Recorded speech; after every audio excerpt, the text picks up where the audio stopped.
Hello, from the present, this is your host, Adam Graham.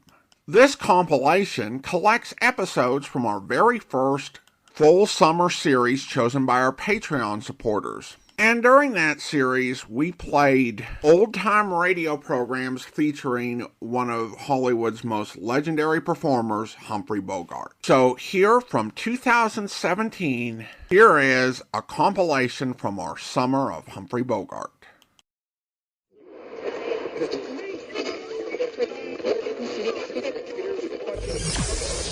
Get ready for unique, rare, and little-known treasures from the golden age of radio.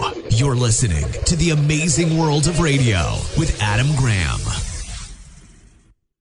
Welcome to The Amazing World of Radio. From Boise, Idaho, this is your host, Adam Graham. If you have a comment, email it to me, box13@greatdetectives.net. And welcome to our Summer of Bogart. That's right, every Wednesday between now and September the 6th, we'll be bringing you a radio program featuring the legendary Humphrey Bogart. In the course of this, we're going to cover his great and classic films that were adapted to radio. Treasure of the Sierra Madre, Casablanca, The Maltese Falcon, and many more. And we'll also throw in a couple episodes of his radio series, Bold Venture, at the end of the miniseries. We'll mix it up with a few episodes that wouldn't necessarily be considered typical Bogey, but which he nevertheless did over radio. But we begin with where Bogart began his career. And that was by playing tough guys and gangsters. This predated his more heroic work, but was really an important part of making him known to the public.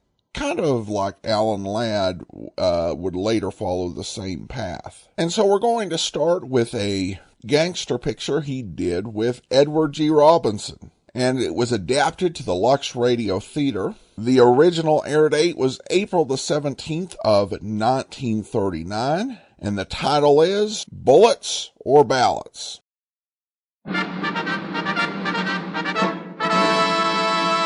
From Hollywood, California, the Lux Radio Theater presents Edward G. Robinson in Bullets or Ballets with Mary Astor, Humphrey Bogart, and Otto Kruger.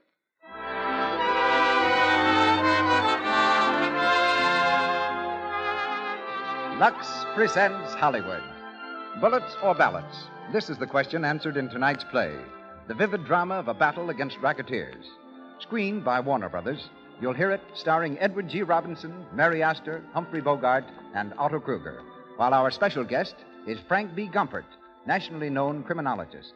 Louis Silvers conducts our music. Now, just a word before hearing from our producer. Your complexion and the care you give it is mighty important to you, isn't it? Then, of course, you don't want to take chances with inferior soaps. You want to be sure the soap you use is non-irritating, really mild.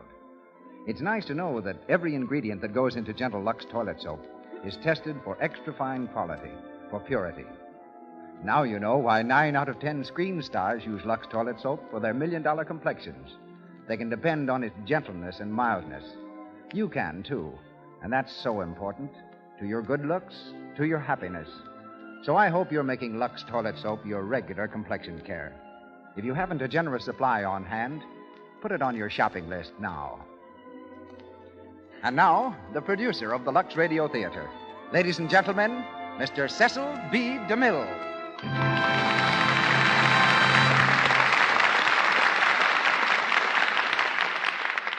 Greetings from Hollywood, ladies and gentlemen. Racketeering is a comparatively new word in the American language, but an old bugbear in American history. Following the Revolution, American vessels in the Mediterranean were plundered and their crews thrown into slavery so frequently that the United States, to continue commerce in those waters, signed a treaty with the pirates' ruler, the Sultan of Algiers. Uncle Sam paid $800,000 for the ransom of imprisoned sailors, and for years paid an additional $23,000 annually as a guarantee for future safety, until our Navy, under Stephen Decatur, forever ended this racket of the Barbary pirates. Today's racketeers, dealing in millions of dollars, would scorn the modest sums involved in historical racketeering. and only by militant public resistance, such as that shown in tonight's play, Bullets or Ballets, can America purge herself of these internal parasites. In his screen characterizations, Edward G. Robinson has often lived outside the law. But tonight, he walks a straight and narrow path as he pins a badge inside his coat and becomes, as he did in the picture, Detective Johnny Blake. An established air personality because of his own program, Big Town, this fast-talking, fist-swinging favorite is from Warner Brothers Studio and will soon appear in Confessions of a Nazi Spy. In Bullets or Ballets, you saw another brilliant performance by one of the screen's best bad men, Humphrey Bogart, who likes playing villains, and tonight resumes the part of Bugs Brenner. In our glamour division, there's Mary Astor, who brings her loveliness and talent to the role of Lee Morgan. Otto Kruger displays his genius for the sinister and changes only his first name in playing Al Kruger. We raise the curtain now, and the Lux Radio Theater presents Edward G. Robinson in Bullets or Ballets with Mary Astor, Humphrey Bogart, and Otto Kruger.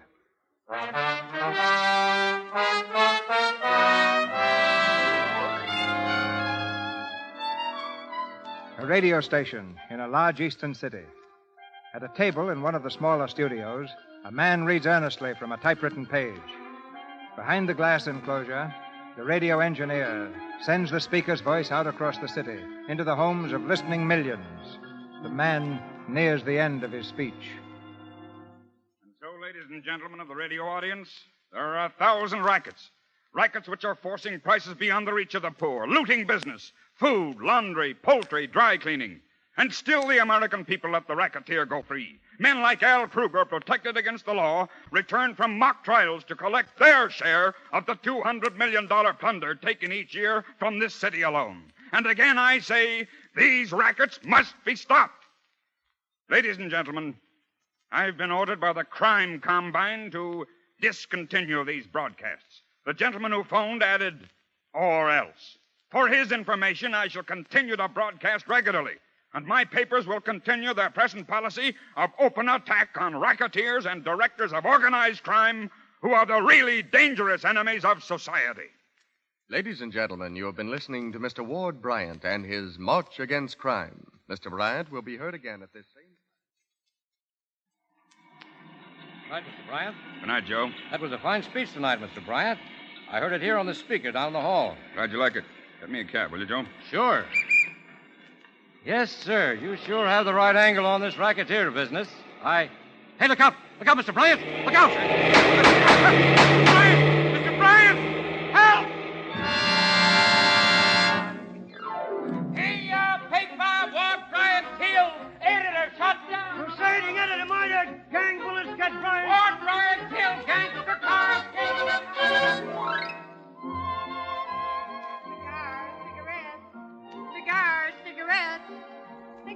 Cigarettes. Who is it?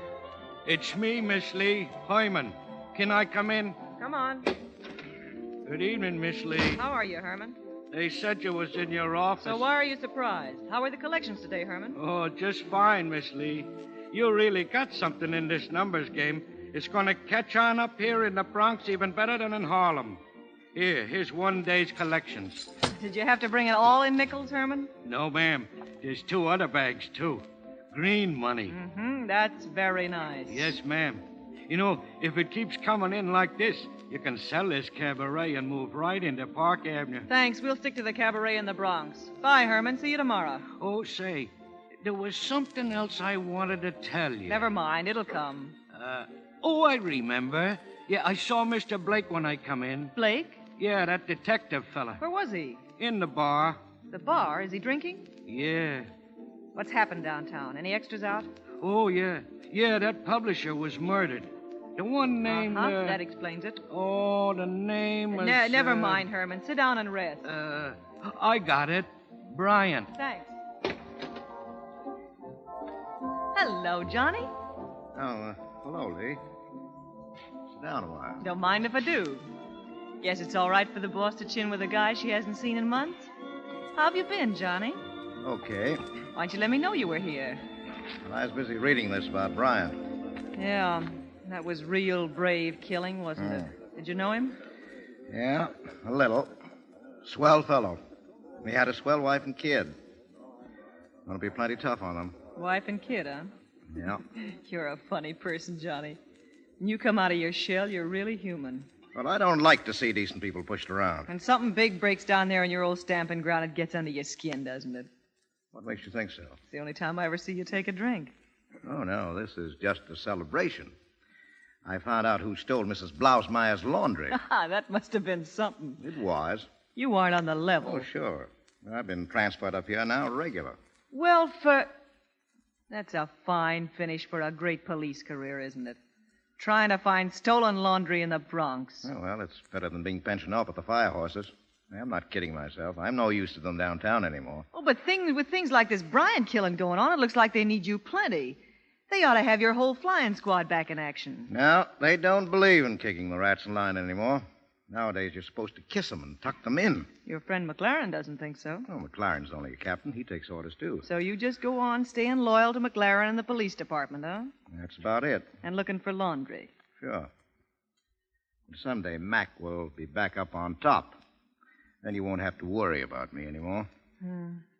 Johnny, who killed Bryant? Al Kruger? You're sure of it? It wasn't Al himself, but one of his stooges. Bugs Brenner, maybe. How do you know? Well, Kruger had the most to lose by cleanup. He controls every racket in town. Yeah, not the numbers. The numbers? Say, that's small time. If it ever gets big enough, he'll grab it, just like he's grabbed everything else. Yeah. He's got an organization, that guy. Crime Incorporated. Protected right down the line. They can't lay a finger on him until we find out who's behind him. The higher-ups, you know, who see to it that he gets away with anything he wants, including murder. I wish they'd let you take a crack at this job. Why? Feeling sorry for me? Maybe. Or maybe it's just because I hate to see a swell guy eating his heart out. No, forget it. Well, see you around. When, Johnny? It's a long time between your visits, you know. Oh, I'll make it soon. Swell. Hey, I thought you didn't let Muggs into this place. I don't when I know him. Well, look who's coming in. Who is he? Crail. I sent him up to Sing Sing a couple of years ago. Well, well, well. If it ain't Detective Blake. So the parole board turned you loose on the public again, eh? Yeah, no thanks to you. Well, I hear they cut the big shot detective down to size. Gee, it must be tough not to be able to kick the boys around anymore and make them tip their hats to you. Yeah, but they still do. To a Bronx flatfoot? Yeah. And as long as I'm part of the force, they'll keep on tipping their hats. Remember it next time. All right, everybody, it's all over. Muggsy, throw that guy out. Music, Harry.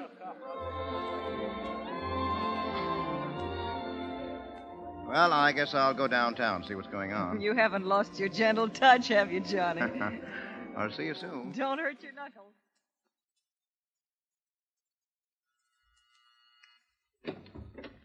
What do you want? I want to see Al Kruger. Yeah? Blake's the name. Detective Blake. Oh. Wait a minute. Hey, Al. Well? A guy named Blake. Dick. Johnny Blake? Oh, come in, Johnny. All right, Vinci, get out. Hello, Al. How are you, Johnny? Sit down. Yeah, well, big night for you, huh? Working overtime. Yeah, that happens a lot. Well, your rackets must be doing all right. Yeah, about 5,000 last week. Yeah, 500,000, you mean? Maybe. I can't count that high. Cigar? Thanks. I thought you were homesteading in the Bronx. What are you doing down this neck of the woods? Oh, just poking around the old hangouts. What do you think of Bryant's death? Yeah, I was just reading about it. Too bad. He was a fine fellow. Now, they'll probably blame it on you, Al. You're telling me. A couple of the boys are up here from headquarters a half hour ago. They were very nice about it, though. Yeah, that's the trouble. They have to be. You'd have taken me around the corner and rolled up a newspaper. Yeah, I guess I would. But I didn't get much out of you the last time I gave you a going over. You came close to it. I wish I'd known it at the time. You'd have got some more. I wanted to get you on that rap. Yeah, good old days. Yeah. You've traveled a long way since then. Well, you'd have gone a long way, too, if you'd thrown in with me the first time I asked you. Maybe I would. You'd have been a great help to this business, Johnny. You know more about the inside of this town than any bird that ever lived in it. If I'd gone in with you, Al, I'd have done it to nail you. No, you wouldn't. You never double-crossed anyone in your life, even a crook if he told you something in confidence. You rode the pants off of all of us, but you always let us know where you stood. Yes, you've always known what I thought of you. Yeah, you're the only fellow that I'd take it from. Well, I still want you to throw in with me, Johnny. Well, I'll stick with the department. After all the kicking around they've given you? Mm-hmm. You're a chump. All you'll get out of it is a petty larceny pension. I could do more for you in a year than you learn in a lifetime on the force. Well, maybe I'd like to make my money the hard way. Yeah, no. I'll probably still be asking you 10 years from now. If you live that long. Hey, Al, you see the papers about... Hey, what's he doing here? Well, if it isn't Bugs Brenner. How's for getting out of here, Blake? Hold your horses, Bugs. I asked Johnny. No, never mind, Al. Bugs hasn't been able to forget the week he spent in the hospital after he took that swing at me. I don't think much of him either. See you around. Oh, I forgot to compliment you, Bugs. Nice, clean job you did on Bryant. What are you talking about? Nothing yet. Good night, Al. Hey, what's he talking about? As if you didn't know, you 10-cent thug. I told you to leave Bryant alone. I didn't know nothing about him. What's the matter with him? Is he dead? Yes, he's dead, and you did it. I pull you off a truck, and you pay me back by taking a chance on ruining $1 million gold mine.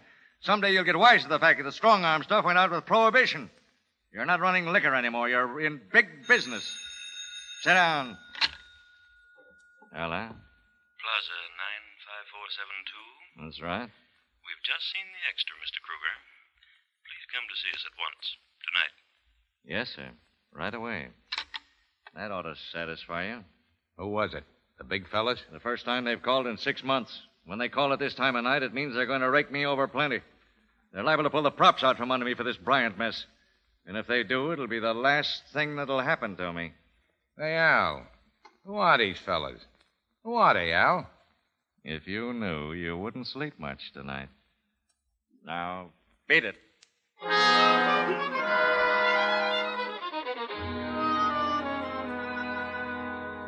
The killing of one leader, Mr. Ward Bryant, cannot stop these broadcasts.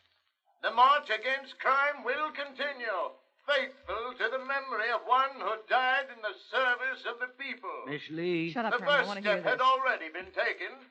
A new police commissioner was recommended by the grand jury last week. A man with a splendid record and fine reputation for honesty and integrity. We are pleased at this time to inform our listeners that the appointment was ratified today. The new police commissioner of this city is Mr. Franklin McLaren. Mr. McLaren... Herman. Yes, ma'am. Get Mr. Blake on the phone. Circle 0461. Yes, ma'am. Say, that's what I've been meaning to tell you about Mr. Blake. Well, what? Well, Mr. Blake got fired from the police force this morning. Fired? Someone's kidding you. No, it's true. You ask him. This Mr. McLaren started a big shakeup, and I fired a lot of fellas. But he was depending on McLaren. Well, you ask him, Miss Lee. Oh, now, where was I? Oh, yeah. Wait, never mind calling. I'll run over and see him.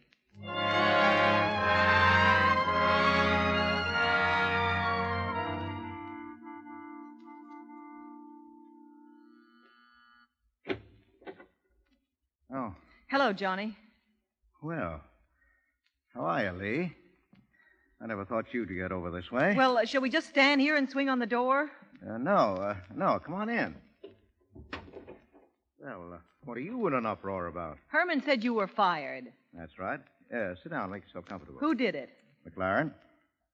And you're the one that was telling me that when McLaren got on top, everything would be just fine and dandy. Well, I was wrong. Sure. It's about time you got wise to yourself. Around this town, the only reason friends pat you on the back is to find an easy place to break it. You're a friend, aren't you? I guess you're dumb enough to think so. Oh, no, I'm not dumb, Lee. You like me pretty well. Well, that goes both ways. You know, if Wheeling and home life had been in my line, I'd have fallen for you a long time ago. It would have been sort of nice, wouldn't it? Yeah. It wasn't in the cards, Lee. You can't beat the cards, can you? No. You didn't get enough salary to save much, did you, Johnny? Oh, I'll get along. I suppose you'll be looking for a job. Mm-hmm. I thought you might like to come in with me and help me run the numbers game. What? You got all the help you need. Oh, I won't have. It's getting bigger all the time. Some weeks it brings in 10 to 12,000.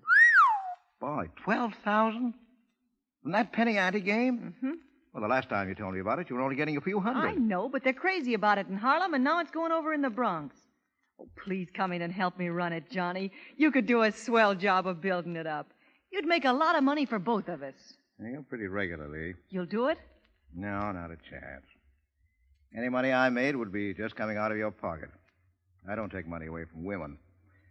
Well, I thought I'd tell you about it. Well, thanks just the same. I'm sorry you got kicked out. It's going to be tough for you to break into something new after all these years. Yeah, I guess so. What do you think you'll do? Well, I was just leaving to take in the fights. I've got a good card on tonight. Don't hurt your knuckles. So long, John. Hiya, Johnny. Hi, Louie. You missed a sweet battle, Johnny. Yeah, well, that's too bad. Yeah, your pal McLaren liked it a lot, What's too. that? McLaren, is he here? Yeah, right over there, see? Oh, yeah, thanks. See you later. Oh, hello, Mr. McLaren. Oh, hello, John. Congratulations on your new job. Thanks, John. They told me you were trying to see me today. Sorry, I was busy. Oh, it's okay. I can say it now. I just wanted to thank you for the kick in the teeth. What? Come here, Blake. I'm take your hands Commissioner. off me. Yeah, you can't sock the commissioner and expect to get away with it. You let go of me. Will you prefer charges, Commissioner? No, just throw him out in the street.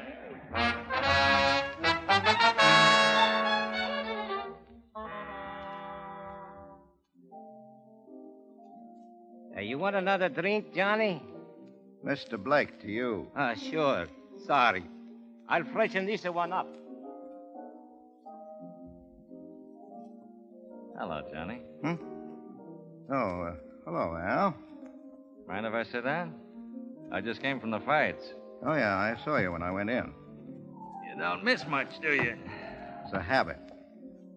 How was the main event? They ought to have had you in the ring. That was a sweet punch, Johnny. Well, McLaren had it coming to him. Oh, you finally washed up. Yes, huh? plenty.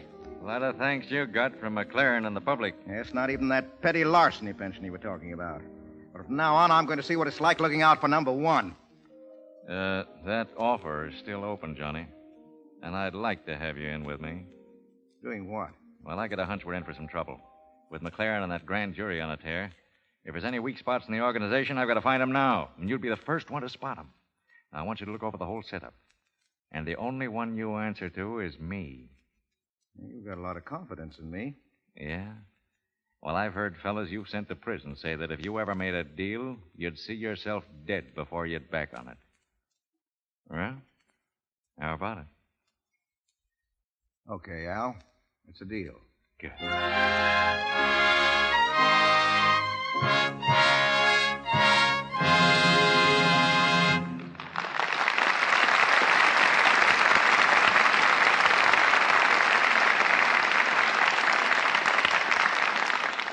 We have come to the end of the first act of Bullets or Ballets, starring Edward G. Robinson, Mary Astor, Humphrey Bogart, and Otto Kruger. The curtain will go up on Act Two after our short intermission. But now, here's something that happened recently, which I would like to have you hear. Better hurry, Mary. We're going to be late. All right, just a moment. Gosh, you've been pimping for an hour now. Oh, don't exaggerate. I'm coming. Don't be cross, Bill. Oh, hello. Thought you'd never show up. Oh, say, you look wonderful. You like it? Like what? The hat, of course. Oh, gosh, the hat. Sure, I like it. But I like what's under it better. How about a little kiss? Come on. Let's get going. I'm going to be proud. There's nothing like a soft, smooth complexion to make a new spring hat do its best.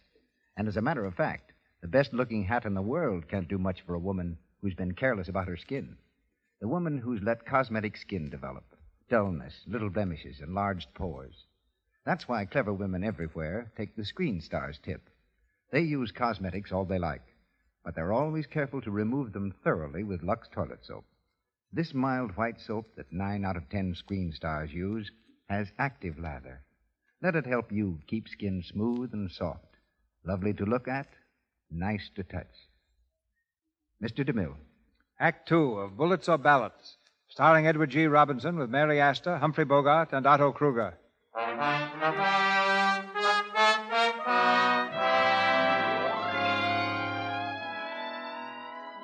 Fired from the police force, Johnny Blake has gone over to the racketeers as a working part of Al Kruger's crime combine. But now an outraged citizenry demands action.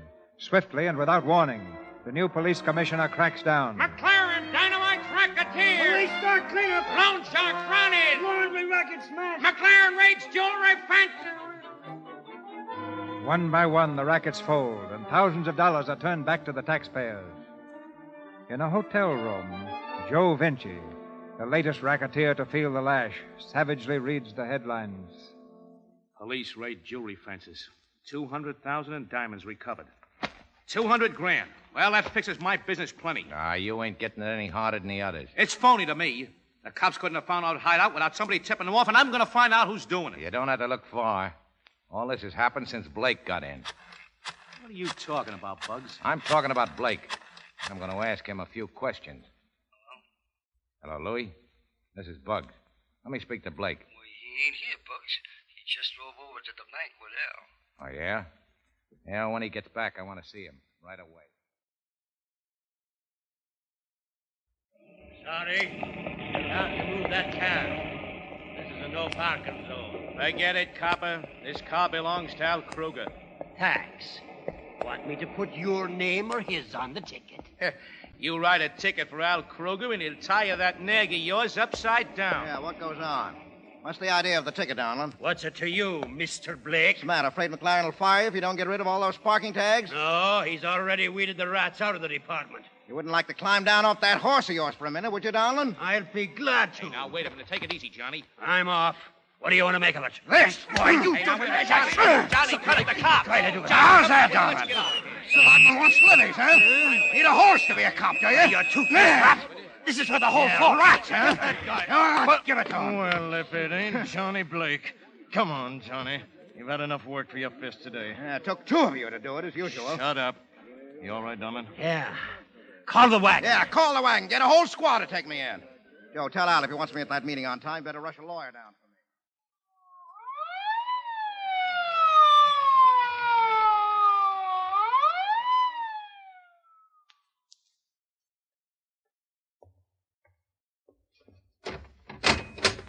In here, you. Thanks. Now, someday, McCoy, I'll run into one of you boys when you're alone. I'll mark off the days on my calendar. How are you, Johnny? Well, hello, Mr. McLaren. How'd you get in here ahead of me? Well, they sent me word that you were on the way. And that I socked Donlin too hard? Well, you didn't do him any good. Or me either, that night at the fights. You know, Johnny, you ought to learn to pull those punches. Well, if I pulled them, they'd look phony. How's your jaw? Still in a sling. Well, what do you start the fuss for this time? I had to see a loan. This was the only way I could manage it. Well, what happens next? I wish I knew. Here's another report. The whole poultry racket, down through names and addresses. Here, this is the plane of a garage, a business headquarters, so forth. Yeah, I'm afraid it won't do much good, though, except for raids. Well, that's good enough for the time being. We've been doing pretty well on your information, Johnny. So I've been reading in the papers. Did you find out who bosses Kruger? Well, all I know is that there is somebody higher up, and he controls everything.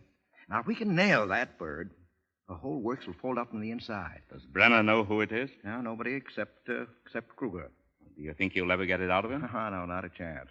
Well, how are you working it? We've got to know. Now, look, Brenner is Kruger's number one man. If anything happens to Kruger, and I'm going to see that it does, Brenner steps up. But I'm not going to let him, because I'm going to step into Mr. Brenner's spot. How? Well, I don't know yet. Is that all you got to tell me? Well, that's all for now, except keep on smashing him as fast as you get my instructions. When the break comes, I'll know what to do. Until then, you've got to play the cards the way I deal them. There's only one thing tough about it, though. What's that? Al Kruger. Now, he's just as much of a rat as the rest of them. He'd knock me off in a minute if he found out, but then I'll hate to cross him. Because you haven't given him an even break? Yeah. Well, I haven't given you one either. We had another man on the force who tried to smash that mob. They threw acid in his face. His headlights don't burn anymore. I handed you a rotten job, Johnny. Oh, I asked for it. Hey, all I know is handling mugs. I'd have come back to work for you if I had to ride a horse or hand out traffic tickets. Blake. Yeah? Kruger's lawyer's in the office. The writ for you. All right. Come on. Oh, so long, Mac. Well, take care of yourself, Johnny. Sure, and as soon as I'm set, you'll hear from me. In the meantime, make them tip their hats.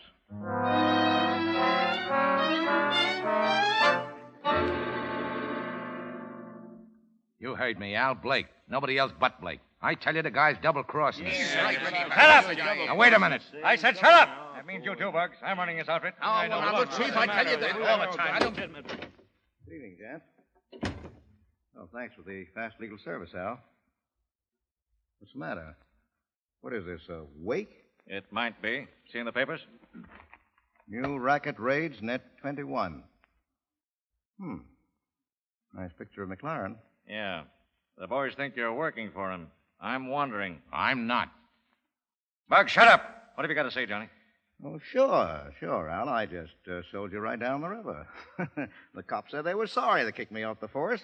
Why, McLaren sent me a basket of flowers for hitting him in the jaw. Said if I want to come back, he'd give me the whole Bronx to wander around in. I wouldn't clown, Johnny. Ah, we're wise to you, Blake. You're true. No, I'm just starting. Hey, now listen, copper. Take your hands off. I don't like guys that put their hands on me. Let's keep this a business meeting. All right. Start talking. Al, I went to work for you because you wanted help. I didn't come to you. You came to me. Now you think I crossed you. Well, I couldn't get a dime a dozen if I handed this whole mob over to the cops, and you know it. You can see now why you need help. Well, and you need plenty of it. Hey, Al, are you going to let this guy talk his way out? Shut up! Keep talking, Johnny. Never fails, does it? When mugs get in the jam, they always start off by knifing each other. Say, I thought you were smart, Al. What would you suggest? Well, let McLaren have his fun. You can't stop him. As soon as he's made a showing, the grand jury will fold up right under him. They always do. You know that. Sure. And meanwhile, we sit back and wind up broke. No, spend your time building up new rackets. So that when McLaren comes up for air, he'll find a dozen more going. Just pull him right out of the hat, huh? No, you just go to work. Quit playing cops and robbers. Stop knifing each other. I suppose you've got a good racket in mind? Well, name it. Sure, I've got one. Numbers. Go ahead. Now, what's the odds against picking the right number out of from 1 to 1,000? Well, 1,000 to 1. That's it. Now, we take the last 3 numbers of the racetrack payoff every day. The suckers try to guess it. And the payoff is 600 to 1. That is, if anybody picks the right number. Now, a lot of people will try to pick that every day if $1 would win them 600. Oh, what are you trying to sell us? That penny ante game Lee Morgan's running up in the Bronx and Harlem? Well, it's so penny ante that she's picking up $12,000 a week out of a few neighborhood stores. Most of the bets are nickels and dimes. Now, 7 million people in this town, and all of them looking for easy money. You just offer them 600 for one and watch this thing spread like a 4-alarm fire. And they won't be playing 1 number apiece. They'll be picking 4 or 5. Now, if you want to control the winning number, you can pay off on racetrack bets and manipulate the totals. Now, all it needs is organization. You get 1 million people buying numbers every day, and this one racket will clean up $300 million a year. Why, it's easy. It's a cinch. 300 million? That's right. Did somebody say something about penny ante? All right, you fellas beat it. Mr. Blake and me want to talk business. I said beat it! Okay, Mr. Kruger. Nice talking, Blake. Now, sit down, Johnny. You know you're a pretty smart guy. Yeah. My mother used to say I was going to be president.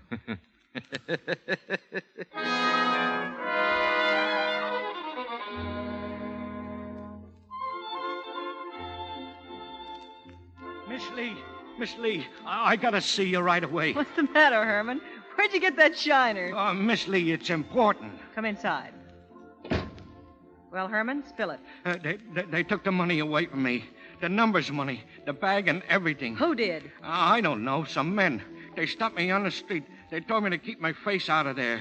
They said I couldn't even make collections no more. Oh, they did they? All right. Sit tight, Herman. What are you going to do?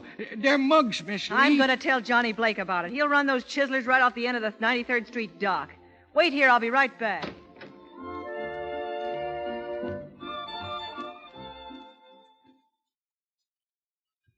Front boy. Oh, clerk. Clerk.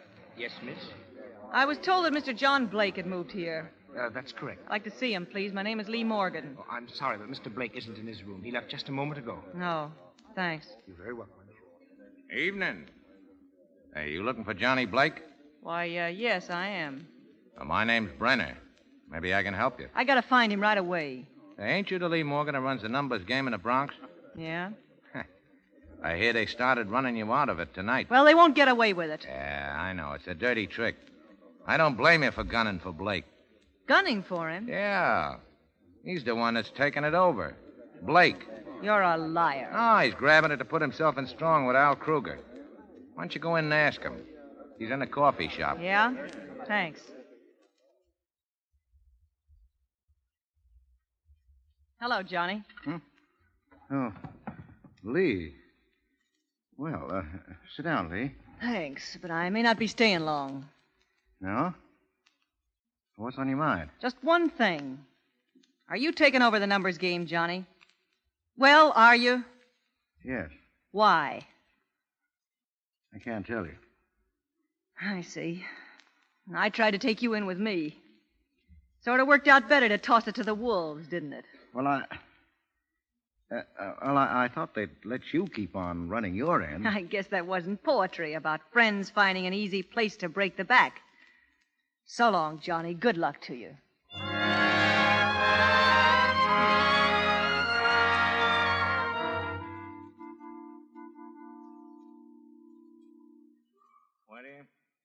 $30,000, $40,000, and one makes $41,000. That's your cut, Johnny. Oh, thanks. Hey, that's not so bad. Yeah, you earned it. That was a great idea, taking over the numbers. Guess it was. By the way, you better sink that cash in a safety deposit box. Don't put it in a regular account. No? No. Oh, sure. Safe deposit. Oh, I get it. Is that what you do, Al? Yeah. It's easier to get at it, and they can't trace it. Well, you and the bosses must have had to take over a vault. I don't know where they put theirs, but they're plenty happy.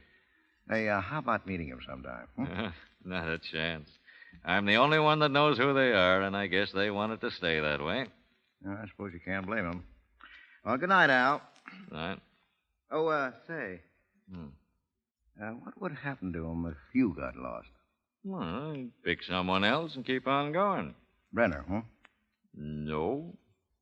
It would probably be you. Me? Yeah. They think you're the best man I've got. You wouldn't want it, Johnny. The top job, but it's the last one a guy ever holds. There's only one way out. That's the payoff for helping them, huh? Yeah. But don't worry about getting it. I don't intend to get lost. Oh, sure. Well, good night. Good night.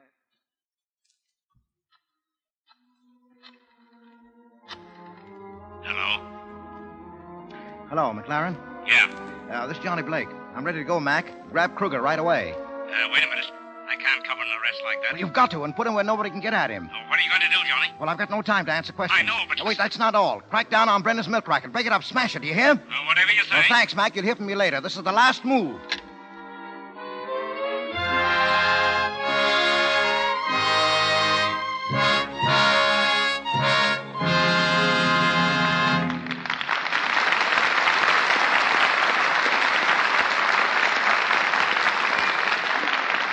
Pause for station identification. This is the Columbia Broadcasting System.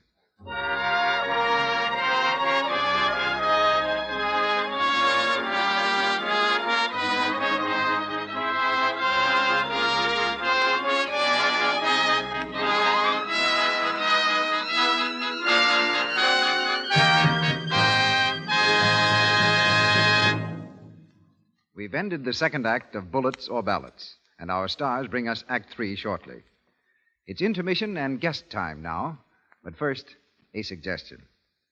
Screen stars use Lux toilet soap to help care for million-dollar complexions. They use it as a bath soap, too, because it has active lather that leaves skin fresh and fragrant. Here's what Joan Blondell says. Use Lux toilet soap as a beauty bath. It's the best way I know to protect daintiness. You'll love it. Are you enjoying the luxury of a daily beauty bath with this white, gentle soap screen stars use? You'll love the delicate, clinging fragrance it leaves on your skin. You'll be sure of daintiness. Now, our producer. The battle that Johnny Blake is fighting in our play against racketeering and terrorism is being fought throughout the country by men like tonight's guest, Mr. Frank B. Gompert, who matched the brawn and daring of gangsters with the relentless weapons of science. Mr. Gompers is the criminologist in charge of the research laboratory of the Sheriff's Office of Los Angeles County. He's a policeman who fights not with machine guns, but with microscopes, has a degree in law, is a master of sciences, and a doctor of philosophy. He's been technical director of several movies dealing with crime and has worked on some 8,000 cases, hundreds of them murders. As a 20th century Sherlock Holmes, Mr. Gompert, tell us just how do you do it? Well, we have to deal in chemistry, ballistics, physics, toxicology, and handwriting, Mr. DeMille. No one man can be outstanding in all fields. But a laboratory, combining experts in each field, can come pretty close to solving any crime. To me, one of the outstanding values of our laboratory is not its power to convict the guilty, but to free the innocent. Hundreds of times, evidence that might have otherwise convicted a perfectly innocent man, when examined in our laboratory, has freed him of every suspicion. I know that you're perhaps the nation's greatest expert in solving crime with the evidence of human hair. While you might have some difficulties with me, what can you learn from those whose tresses are a bit more abundant? You'll do fine, Mr. DeMille, as long as you have a single hair left on your head. From that single hair, we can usually learn a man's approximate age, his environment, the places he visited recently, his type of employment, his personal habits, and frequently, his race. We can also learn a dozen things from a cigarette. A cigarette? Yes. Anybody who smokes a cigarette reveals secrets through the saliva that remain on the end, even though many months have elapsed since it was smoked. Saliva tells us to what blood group the man who smoked the cigarette belongs. There are 20 blood groups with which we deal, and often we can eliminate 19 out of 20 suspects by a blood grouping test. I can see it's getting harder and harder to commit murder. Not to commit it, but to get away with it. But while we solve crimes, the public can do far more than we can do in preventing them. Don't be intimidated by the threats and boasts of racketeers. Every time you surrender, you betray not only yourself, but your neighbors and your community. At the first sign of a threat, get in touch with your local authorities. And now, ladies and gentlemen, just to prove what an ordinary piece of evidence may reveal, I gave Mr. Gompert a coat which I wore sometime yesterday. He examined it and is now going to tell exactly what he found out about me from that coat. You're sure you want me to go through with it? Yes, of course I do. We really don't have to, Mr. DeMille. Backing out, are you? Okay, Mr. DeMille, you asked for it. I took your coat and last night beat out all the dust. Here's what it told me. Yesterday morning, you took a walk with a brunette between the ages of 20 and 25. An actress, probably a star. You stopped at Hal Chester's flower shop, bought an orchid, had lunch at the Brown Derby, and ate, among other things, a shrimp cocktail. Later, you went from there... No, thank you. That's plenty. But don't try to tell me you learned that from my coat. You probably followed me. Sorry, you're wrong. Here's how it was done. A few black hairs on the coat told me the lady's age, and a preparation on the hair revealed she had something to do with acting under powerful lights. I guessed she was a star instead of an extra because the face powder, also found on the coat, was very expensive. You were walking. Because if you had been riding, the powder would have been differently placed. It was in the morning because that particular powder will not look well on a brunette at night. You went to Hal Chester's because I found pollen from a cymbidium. That's a terrestrial orchid. And Hal Chester's is one of the few shops carrying it. You went to the Derby because I found a tiny spot of sauce used for a seafood cocktail. And it contained a trace of herb, which I won't name, because the chef at the Derby claims that it's part of his secret shrimp recipe. You win, Mr. Gompert. But who was the girl? Well, that's for you to reveal. Well, it happened to be my daughter, Catherine. I have only one suggestion to make. The next time you go to the Derby for lunch, how about asking me along? And thanks for the invitation here tonight. Great detective. Great detective, Mr. Bogart. That's a date.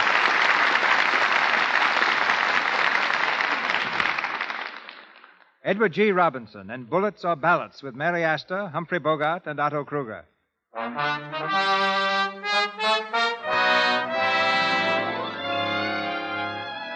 Confident that the higher-ups will choose him to replace Al Kruger, Johnny Blake has ordered the gangster's arrest.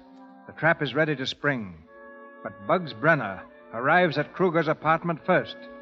He faces the leader, a revolver in his hand. Well. Hello, Bugs. What are you doing over here? The cops just smashed my milk racket. So? So I'm starting to take over the numbers game.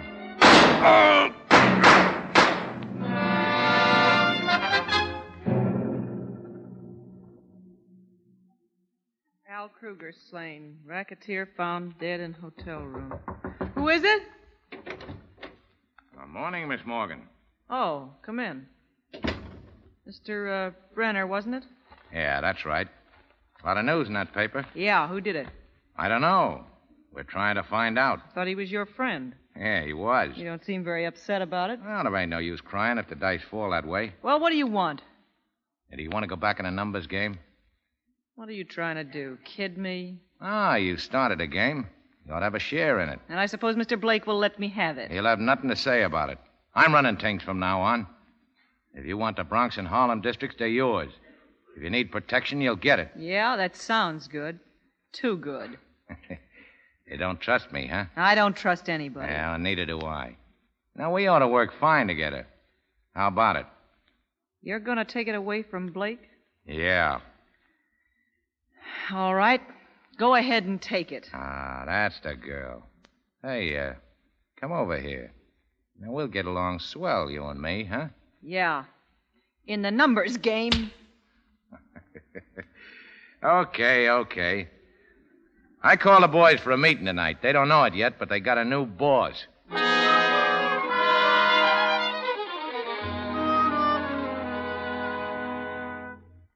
Now, we'll find out who got Al sooner or later. But we ain't got any time to waste worrying about it now. The question is, do I run this business from now on, or don't I? It's all right with us. But the bosses may have something to say about it if we ever hear from them. I'll take care of that. Why didn't you ask Blake in on this here meeting? Because he ain't going to be so important from now on. He's the one that sold Al on sitting back waiting for McLaren to run down. Well, it ain't worked out that way. I'm going to put the rackets back in full swing whether there's trouble with McLaren or not. Oh, sorry I'm late. Are you holding an election, boys? It's already been held. Oh, and you're it, I suppose. Yeah. You got any objections? Oh, a few. Now, what's the first one? Well, the job was given to me. What? When? You? The bosses called me in 2 hours after the news broke. You expect us to believe that? Well, I told them you might have a few doubts, but I couldn't persuade them to come down here and prove it. Hey, who are they? Did Kruger tell you? No. But I think I'll keep sitting in this seat till I hear from them, personally. Sit anywhere you want to, but don't try and stop me from carrying out orders. I have to take charge of the week's collection and have it to them by 10 o'clock tomorrow night. I'll meet you boys at the garage at 6. Oh, no, you won't. How do we know they called you? Yeah, how do we know? Because I'm telling you. Is that enough? No. I'll answer Here, that. Get away from that, Blake. Hello? Who? Yeah, he's here. Who's this? Okay. It's for you, Blake. Who is it? They wouldn't say. Well, excuse me, gentlemen. Hello? Hello. Is this John Blake? That's right. We'd like to see you, Mr. Blake. Al Kruger told us you could be trusted. When would it be convenient for you to come? Well, name your time. Shall we say 7 this evening? Sure, where? At the Oceanic Bank and Trust Company. I see. Ask for Mr. Thornback, the president. Oh, yes, well, thanks. I'll do that. Goodbye. Well, I'm sorry I have to run, boys, but I know you'll excuse me. I've got an appointment with the bosses. So long.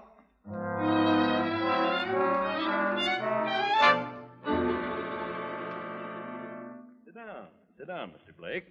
My name is Thornback. Oh, yes, the president, huh? Hmm? That's right. This is Mr. Hollister. How are you, Mr. Hollister? How do you do? And Mr. Caldwell? Mr. Caldwell, of the Caldwells? Well, so you're the heads. Yes. No wonder the organization has been so well protected. Why did you try to take Kruger's job over? Oh, I didn't try to take it over. I took it over. Well, didn't you think we might object? Well, why should you? I've proved that I can run it better than anyone else. Renter isn't any good. Yes. You have given us quite a bit of revenue. I've given you more than any four of them put together, and I'll keep on doing it, provided you give me a few breaks. You know, I'm not in this for fun. You satisfied, gentlemen? The job's yours, Blake. Thanks. You're not making any mistake. Oh, incidentally, Mr. Blake, you're the only one who'll know who we are. I understand that. Now, the first thing we want you to do is collect our receipts from the garage tonight and bring them here. Yeah?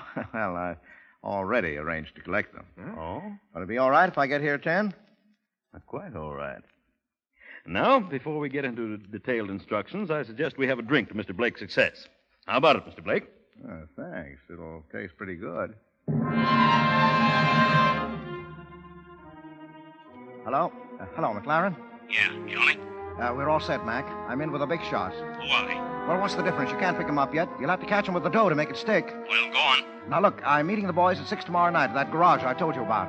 When you see me leave there with the dough, pull up fast and raid the joint. Go on. Then send your men to 24 and Wall. I'll pass that 10 o'clock sharp to meet the big shots in their office. When I give the word, you can make the pinch. Nice work, Johnny. Now, remember, a few minutes after 6 at the garage, and come in shooting. That's all, Mac. All right, then, in the garage.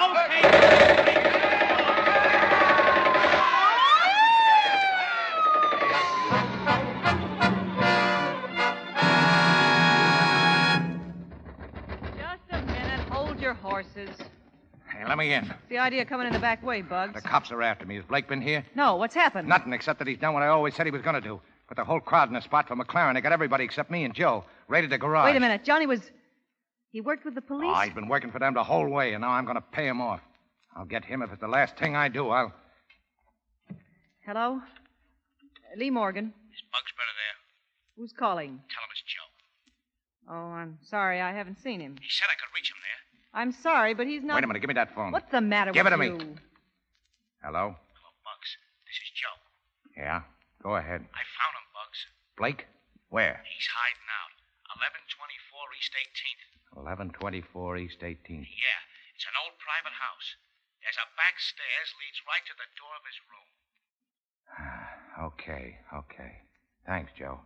Bugs, what are you going to do? I'm going to pay Mr. Blake a visit. Wait, now listen, Bugs. Get away from that door. Bugs, please, Get wait away a minute, from there, Bugs. I say. Oh, Johnny. Oh. Hello, information. Listen, I want the number of a house at 1124 East 18th Street. Yes, hurry, please.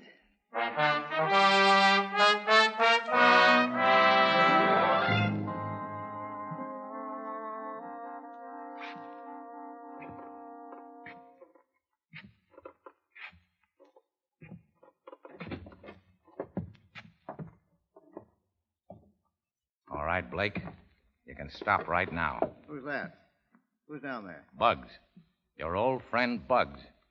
Yeah, I hear you're making a trip out to see the big fellas, Johnny. Yeah. Yeah, in a hearse.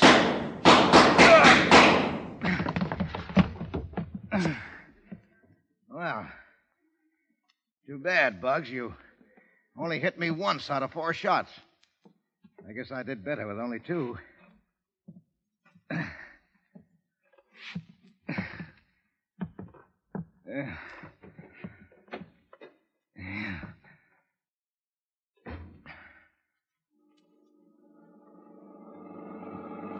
Johnny! Oh. Hello, Lee. Johnny, I tried to call you. There was no phone here. Yes, I know. Has Brenner been here? Yes, he's in there on the floor. Oh. Are you all right? Oh, sure. Drive me over to Wall and 24th, will you, Lee? All right. I've got some business. Sure, Johnny. I was afraid he'd kill you. He told me you were working for the police. Yeah, on and off. I've been a heel, Johnny. The things I said that night at the hotel. Well, you didn't know. Forget it. I tried to stay sore, but it seemed sort of funny not seeing you around. You're all through with it now, aren't you? Yeah. I'm glad. You can go back on the force. Maybe the Broadway district. Yeah, maybe.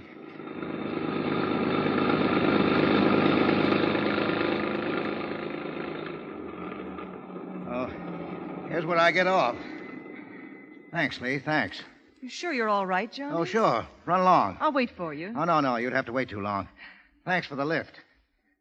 You're racist, Lee. I'll remember that. Will you? Good night. Night, Johnny.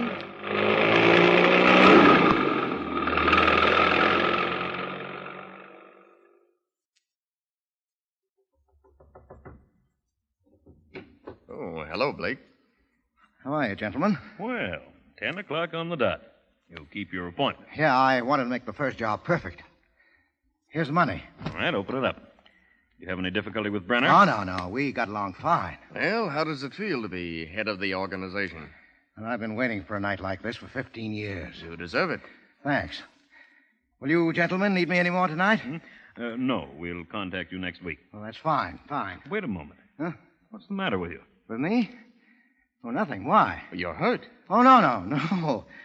Everything satisfactory, gentlemen? Yes, of course, but I... Well, good night, then, gentlemen. Good night.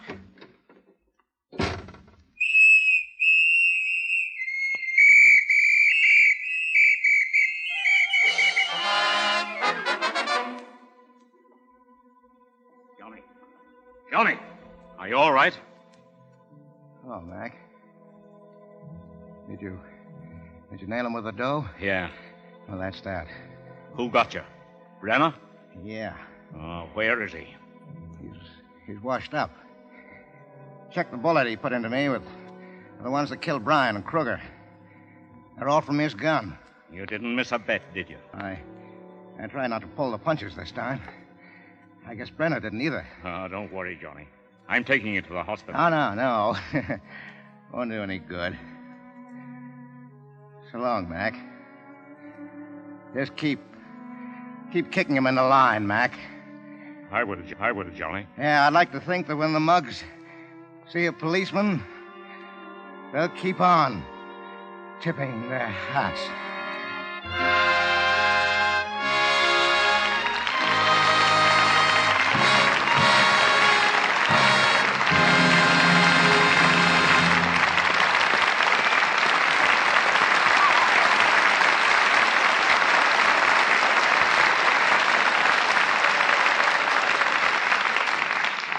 A life and a play end together.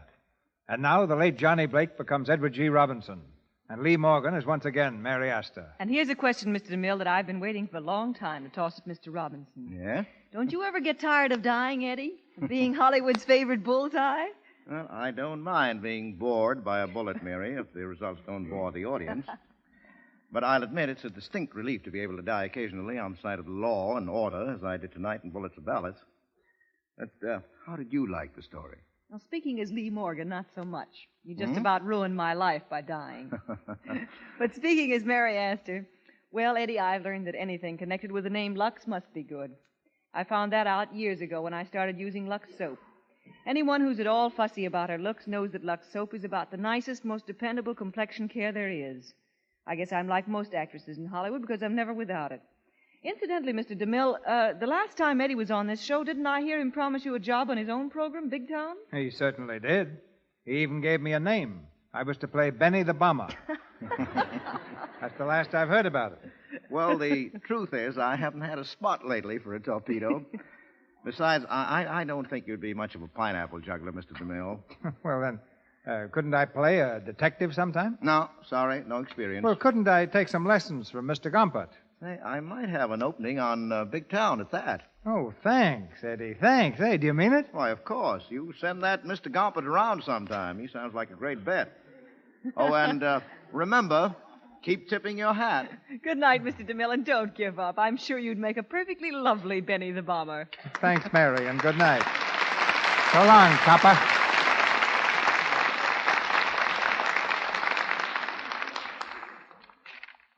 You'll hear from Mr. DeMille again in just a moment when he brings you great news about next Monday's program.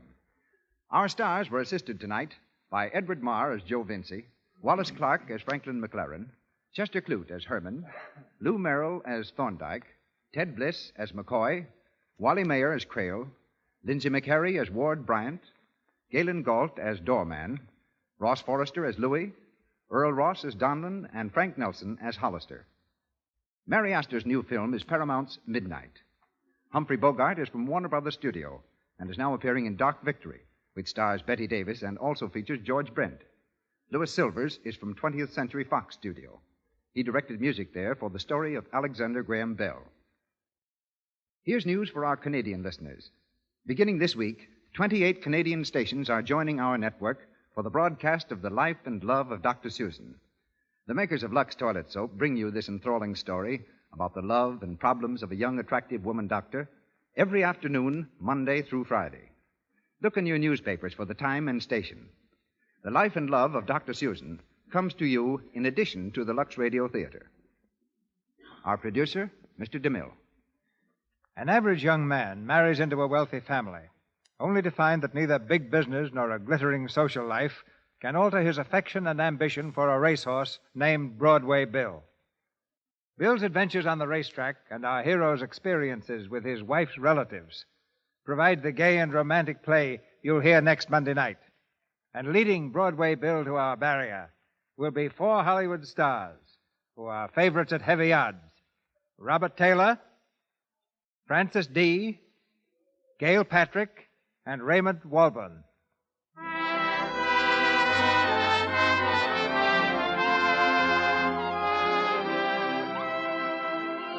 Our sponsors, the makers of Lux Toilet Soap, join me in inviting you to be with us again next Monday night when the Lux Radio Theater presents Robert Taylor and Francis Dee in Broadway Bill with Gail Patrick and Raymond Walburn. This is Cecil B. DeMille saying good night to you from Hollywood.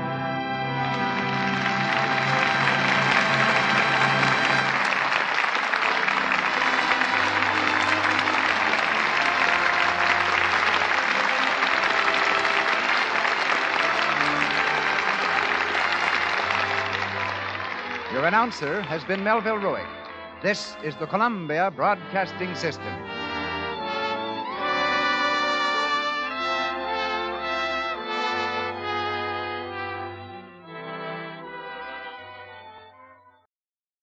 Welcome back. Since this is the summer of Bogart, probably the first thing we should talk about is Bogart's role in this. And really, in terms of characters, Bugsy was probably the most interesting character in the film. He was the one guy you couldn't necessarily predict what he was going to do. And indeed, he did actually end up killing off the hero. Though, as our hero pointed out, not very efficiently. In fact, that brings up the villain's main flaws. Bugsy has the bad habit of talking out loud while on the phone, giving information to the, love interest in the story, and also having to announce himself before doing the shooting, which turned out to be a very fatal mistake. Still, he was smarter than the bosses, and really having the instinct and smarts to know that there was something going on. And he does save our hero from having to do something he doesn't like by turning in the criminal who had befriended him. You can really see from this adaptation why Humphrey Bogart enjoyed these sort of roles and why many actors enjoy playing villains on screen or on audio. So really great performance there. Edward G. Robinson was good in this as well. This story takes one of a couple of different ways the 1930s approach crime pictures. One way that they approach it is sometimes there is a sentimental mythology about criminals and crime and criminal codes of honor. This one takes the opposite approach with a few dashes of sentiment, such as our hero turning a blind eye to a numbers racket being run out of Harlem and Brooklyn because it's a friend running it and it's not that big of a racket to actually bust, and being hesitant about turning in his friend. But the overall approach of this story is that of crime as a war. When you're dealing with racketeers, you're at war. This isn't just normal police enforcement action. The film says this is war. So, of course, you go in shooting without giving opportunities to surrender. It's a war. And, of course, Blake is the type of cop who's used to demanding respect and getting really physical with the criminals to get what he wants. This is the type of portrayal that films would really start to move away from once you get into the 1940s. By the way, though, the radio version of this was released in 1939. The film was actually set in 1936, was when it was released in theaters. So this was written at the height of the 1930s crime pictures and fits really well into the way this genre has operated. I did really like the segment with the forensic expert coming in. It was really interesting to hear the beginning of the use of physical evidence, as it was still a developing science. And I thought the whole scene where they were able to deduce where DeMille had been based on his coat was just really funny and enjoyable. So I like this. I hope you enjoyed it as well. We'll have another bogey gangster story next week, so join us back there for our next installment of the Summer of Bogart. Bringing you the second episode of this summer-long series voted on by our Patreon supporters at patreon.greatdetectives.net. You can check out my main series, The Great Detectives of Old Time Radio, at greatdetectives.net, as well as send your comments to box13 at greatdetectives.net. Check out our YouTube archive, youtube.greatdetectives.net. And become one of our friends on Facebook, facebook.com/Radio Detectives. Well, we're going to turn now to a sort of iconic role for Humphrey Bogart. It's not up there with his 4 biggest roles, which we'll get to in a while, but it's still pretty significant. This one is going to be the Screen Guild Theater adaptation of The Petrified Forest. I thought there was a later adaptation from the 1950s, and there was, but it was for television, not for radio. So we'll go ahead and take a listen to this one. The original air date, January the 7th of 1940.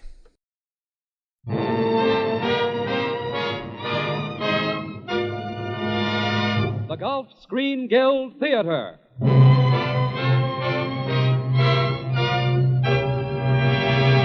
Your neighborhood Good Gulf dealer and the Gulf Oil Companies welcome you to the Gulf Theater, the one place where you meet all your favorite stars. Tonight we bring you Joan Bennett, Tyrone Power, Humphrey Bogart, and of course Oscar Bradley and his Gulf Orchestra. And now the director of the Gulf Theater and your host, Roger Pryor.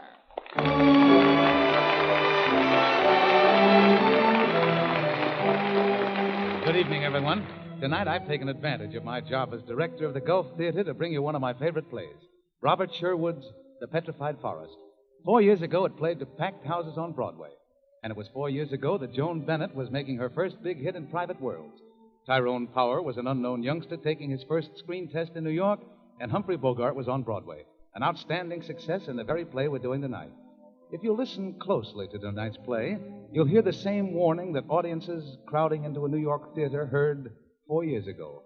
A warning of what has since happened to the world. When the author of that play, Robert Sherwood, the celebrated American dramatist, heard that we wanted to do The Petrified Forest here in the Gulf Theater, he gave us permission to present the play without cost, because he knows that the Gulf Theater is really the star's own theater. He knows that every cent that Gulf would ordinarily give to the stars who appear here is given instead to help meet the needs of the Motion Picture Relief Fund and to build a home for the less fortunate members of the industry. And now, on with the play. Lights. Music. Curtain.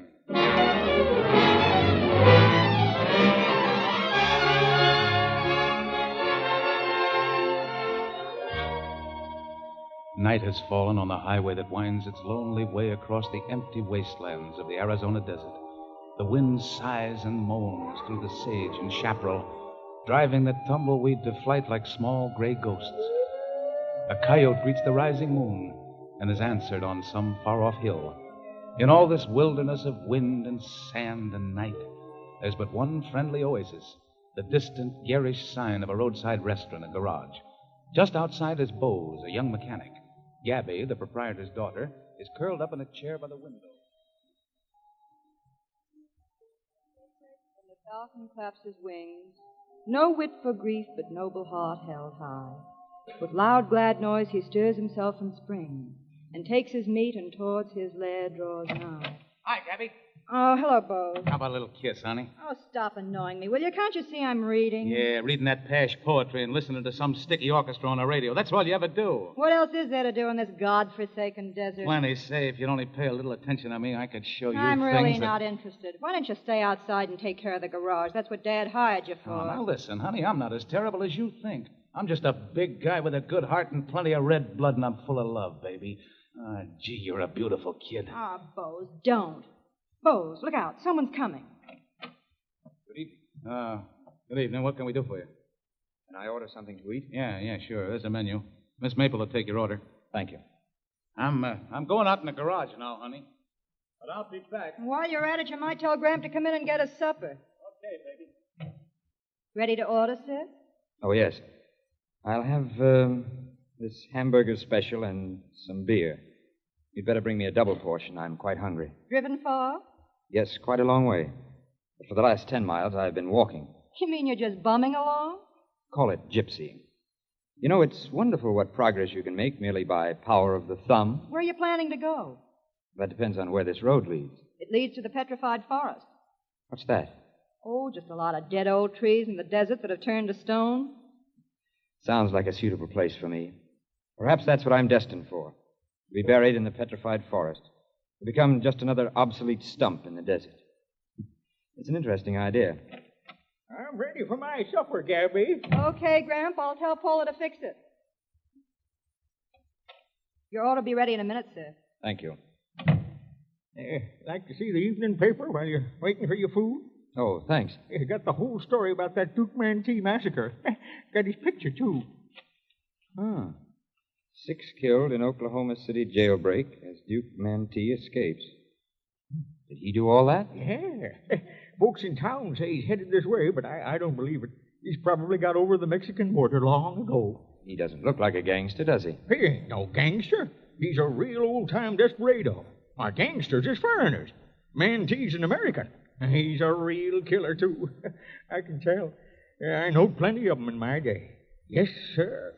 I come down into this desert 56 years ago, and believe me, my friend, things was different then. Yes, sir. Here you are, sir. Double hamburger special. Your supper's ready, Gramp. I'm ready for it. Well, I hope you enjoy your victuals, sir. Oh, thank you, sir. I hope you enjoy yours, sir. Yes, sir. Thank you, sir. Well, that's a charming old gentleman. Your grandfather? Yes. Say, you are hungry, aren't you? Well, you can go just so long without food, you know. Luck been bad? Yes. What do you do? Do? Yes, for a living. Oh, nothing. That is, nothing just now. I have been at times a writer. Thinking of trying your luck in Hollywood? No. I'm afraid I'm neither good nor active enough a writer for that. But I suppose you hope to get into the movies? Me? Oh, no. I thought every beautiful girl had her heart set on Hollywood. Oh, that's just it. It's too common. I want to go to Bourges. Where? Bourges, in France. That's where my mother lives. Oh. Is she French? Oh, yes. That's where Dad met her. It was during the war. He brought her back here, and she stuck it out in this desert as long as she could. 4 years. Then she packed up and went back to Bourges. She writes to me. And on my last birthday, she sent me this book.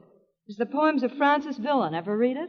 Yes. It's wonderful poetry. Mother wrote in it, "À ma chère petite Gabrielle." That means, to my dear little Gabrielle. She gave me that name. It's about the only French thing I've got. Gabrielle.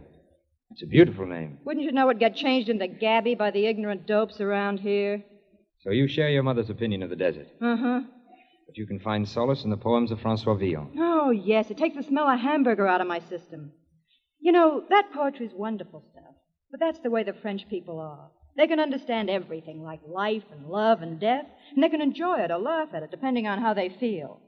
It's plain to see you've never been to France. Take my word for it, Gabrielle. Stay here and avoid disappointment. What makes you think I'd be disappointed? I've been to France. I lived there for 8 years. What were you doing, writing books?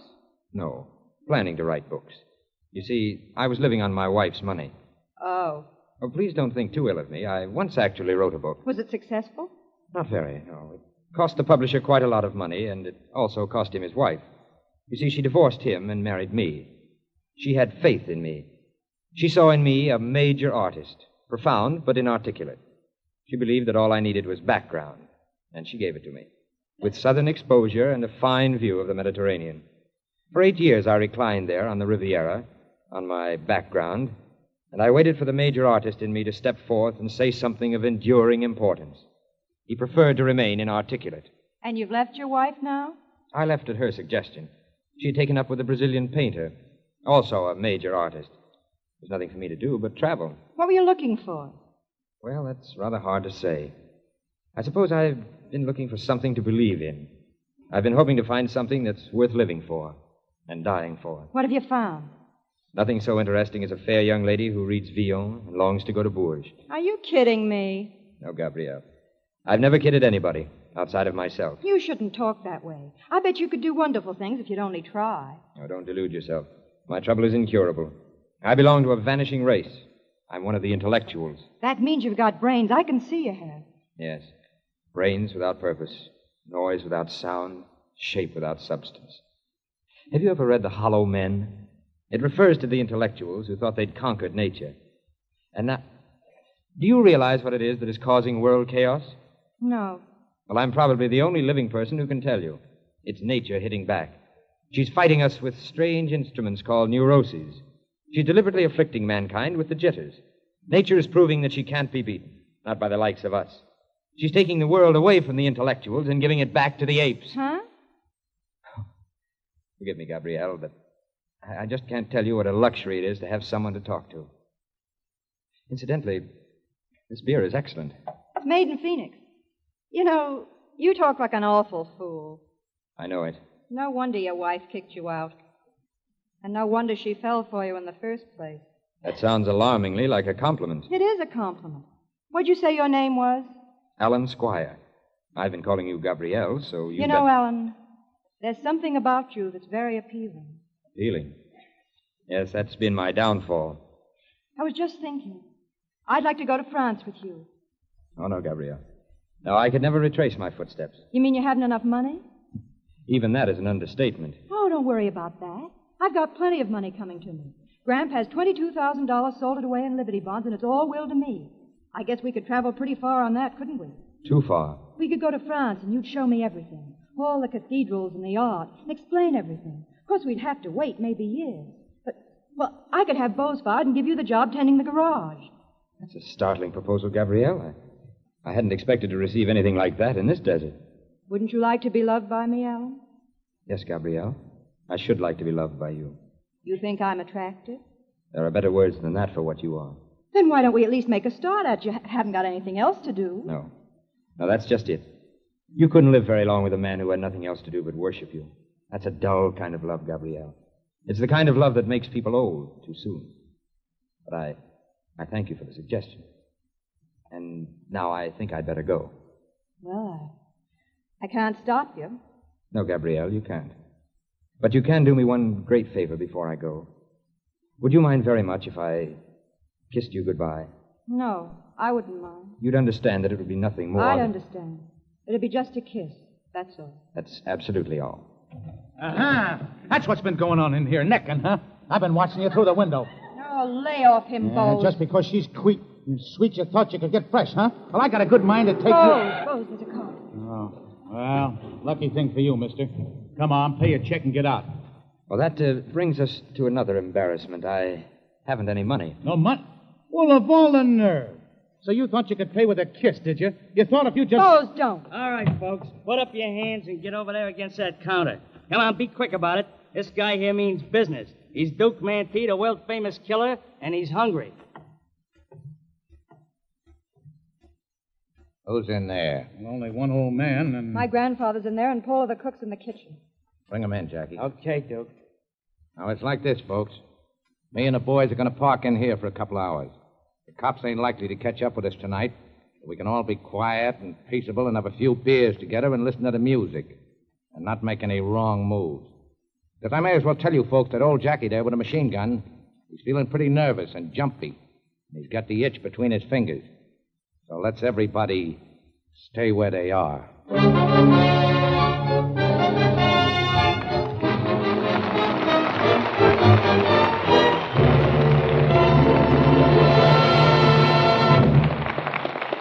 It will be a moment before the curtain rises on Act 2 of our play, The Petrified Forest. A moment in which we'd like to add our thoughts to those of the motorists in our audience who are giving a bit more attention to things like tire chains and heaters and windshield defrosters, and to the kind of gasoline they put in their tanks. Because winter helps all of us realize that the right gasoline has to combine a number of different advantages. Just one advantage isn't enough.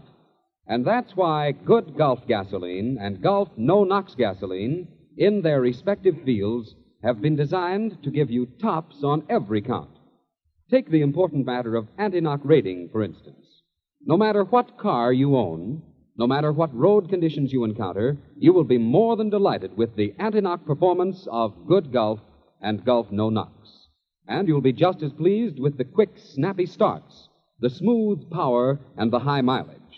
That's because the Gulf people improve their gasolines constantly, not just in one way, but in every way. They give you an even better gasoline today than they did 6 months ago, just as 6 months ago it was better than the year before. So, for high anti-knock plus all-round quality, buy your gas the way millions of car owners do, at the sign of the Gulf Orange Disc. Thank you, John Tony.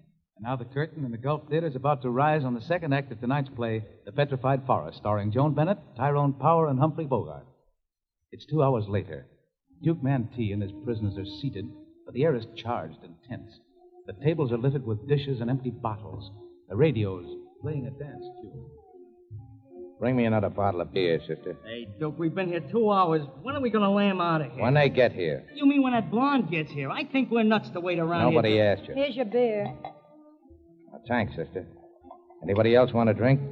I think I'm about ready for another one, Gabrielle, if I may. Listen, panhandler, who told you could call her by her first name? Shut up, Pose. You think you own her just because she kissed you, huh? Well, let me tell you something, wise guy. She's pretty generous with her kisses. What do you think she was doing in my arms when you walked in, huh? Pose. That's a lie, and you know it. Oh, you mustn't blame Bose for anything he says tonight, Gabrielle. He's under a terrific tension, just like the rest of us. Oh, the low, dirty, Oh, rotten... I didn't mean it, honey. I'm sorry. They got me absolutely crazy mad with those shotguns and machine guns staring me in the face. That's all it is, Gabrielle. You'd better have a drink, old man. I love you, Gabby. I love you, sweetheart. If I thought I'd done or said anything to hurt you, I'd go over and hang one on those dirty yellow rats. What was that, pal? Another crack like No, that? I'd be a little more tactful, Bose. Remember, these gentlemen here are your guests. Oh, honey, it doesn't make any difference to you what I'm trying to tell you. You don't know what it's like to be really crazy about somebody. I know better than you think. Well, how could you? Say, who were you ever crazy about? It's none of your business. But if you've got to know, it's him. What? You mean that panhandler? Did you ever see him before? No, but that doesn't matter. I love him. I don't think I'll ever love anybody else. Can I possibly be drunk? Well, I wouldn't doubt it, the way you've been hitting that bottle. When he started to leave, I felt as if something were being taken out of me, sort as if I were coming out of a dream. I caught on to myself, and I knew I was just another desert rat, and I'll never be anything else. I'd better get rid of all that girlish bunk that was in me, like thinking so much about going to France and art and amounting to something. I'd better make the best of what I can find right here and settle down and marry Bose. Oh, no, Gabrielle. You don't give a hoot about me. You never could, Alan. I can see that plain enough. Why kid myself that I'll ever be anything else but what I am? You mustn't talk that way, Gabrielle. Why not? Because you're the future. You're the renewal of vitality and courage and aspiration. It's essential to me that you don't ever forget that. Your youth and hope. There must be some way. Sit down, pal. Jackie, turn off that radio. Okay. What do you care whether I sit or stand? I got to think about my health, pal. If I had a machine gun, I wouldn't know what to do with it. I want to talk to him. It's important. Me? You can talk sitting down. I heard you doing it. Very well.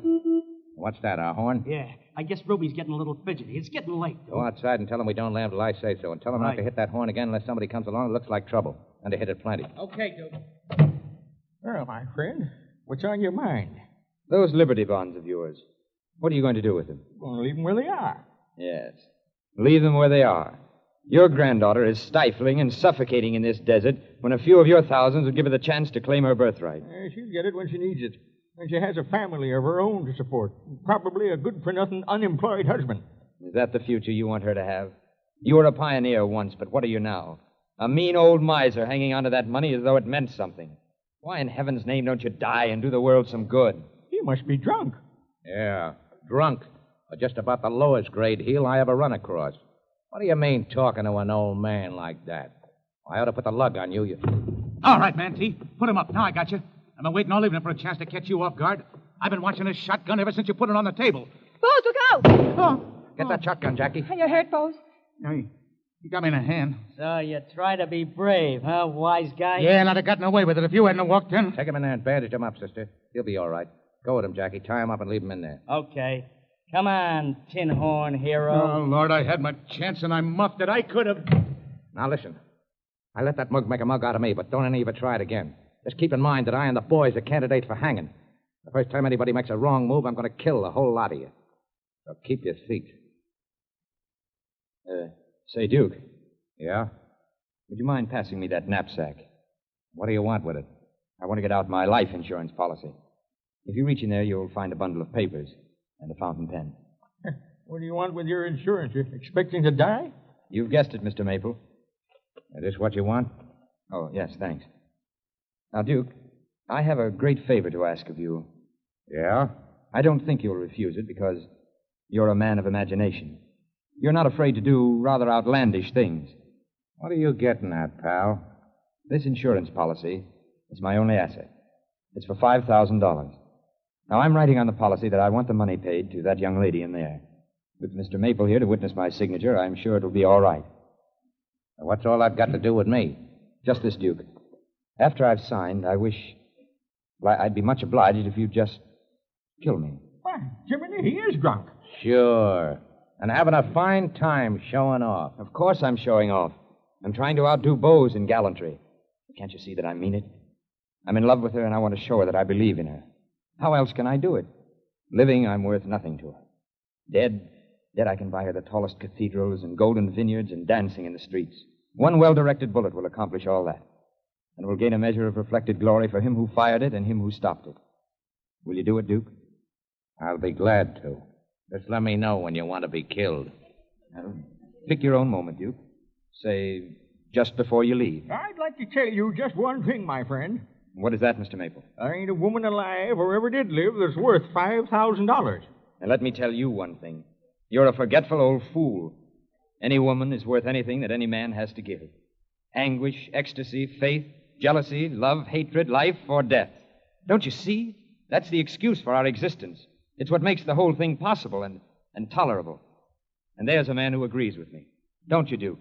I couldn't say, pal. I wasn't listening. Then permit me to speak for you. He could have been over the border long ago and safe, but he prefers to stay here and risk his life. And you know why? Why? Because he has a rendezvous here with a girl. Isn't that true, Duke? Yes, pal, that's it. I guess we're all a lot of saps, but I wouldn't be surprised if you was the champion. Did you think I was kidding when I said I'd be glad to knock you off? I hope that neither of us was kidding. You know, you gave me the idea, Duke, when you called me a low-grade heel. I take it back. You're all right, pal. You got good ideas. I'll try to fix it so that it won't hurt. You're all right, too, Duke. I'd like to meet you again someday. Maybe it'll be soon. Then you'd better come with me, Duke. I'm planning to be buried in the Petrified forest. I've been evolving a theory about that would interest you. It's the graveyard of the civilization that's been shot from under us. It's the world of outmoded ideas. There are all so many dead stumps in the desert. That's where I belong. And so do you, Duke. For you're the last great apostle of rugged individualism, aren't you? I wouldn't know, pal. Oh, how's Bose, Gabrielle? He'll be all right. You tie him up, Jackie? Yeah. Say, Duke, something must have happened to him. Maybe they picked Doris up. It's after 10 o'clock. We'll give him a few more minutes. A few more minutes.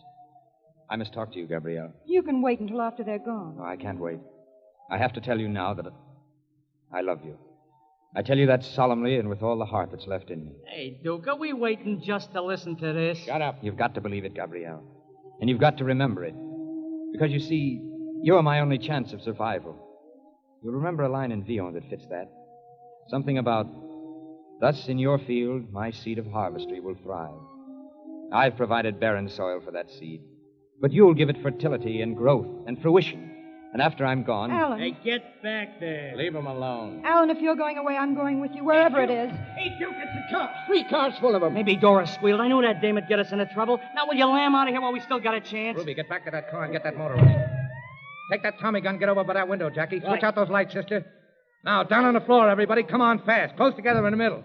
All right, Jackie, let him have it. Okay. Show me them pans. Oh, it's an inspiring moment, isn't it, Gabrielle?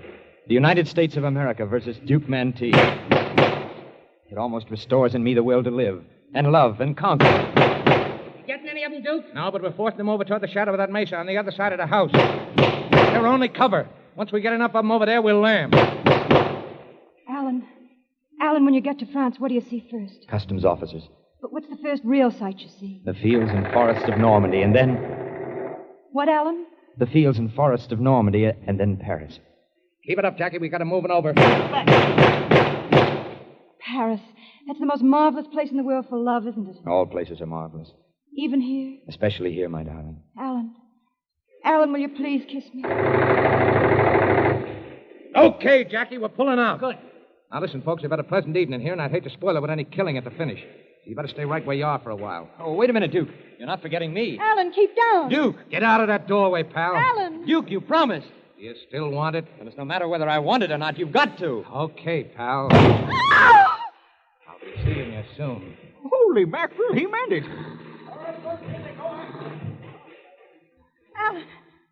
Alan, Gramp, go get Bose. He knows about first aid.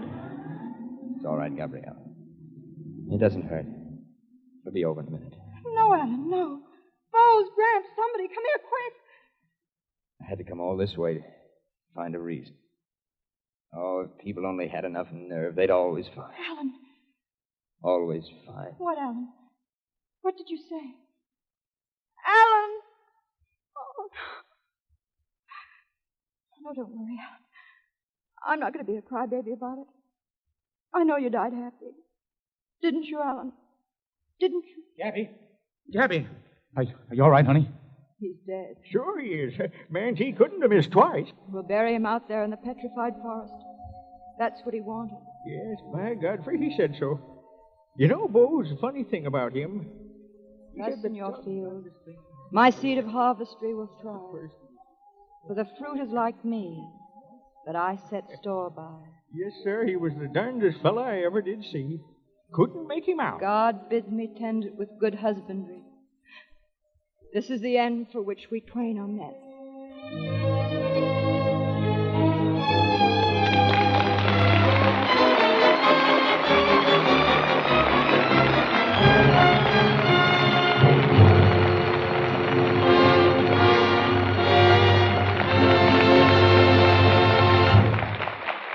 Thank you, Joan, Ty, and Humphrey, for a swell performance. And now, ladies and gentlemen, our stars are here before the curtain of the Gulf Theater, ready to take part in the Gulf Question Box. If you remember, they must answer my questions correctly or pay a forfeit. You ready, everybody?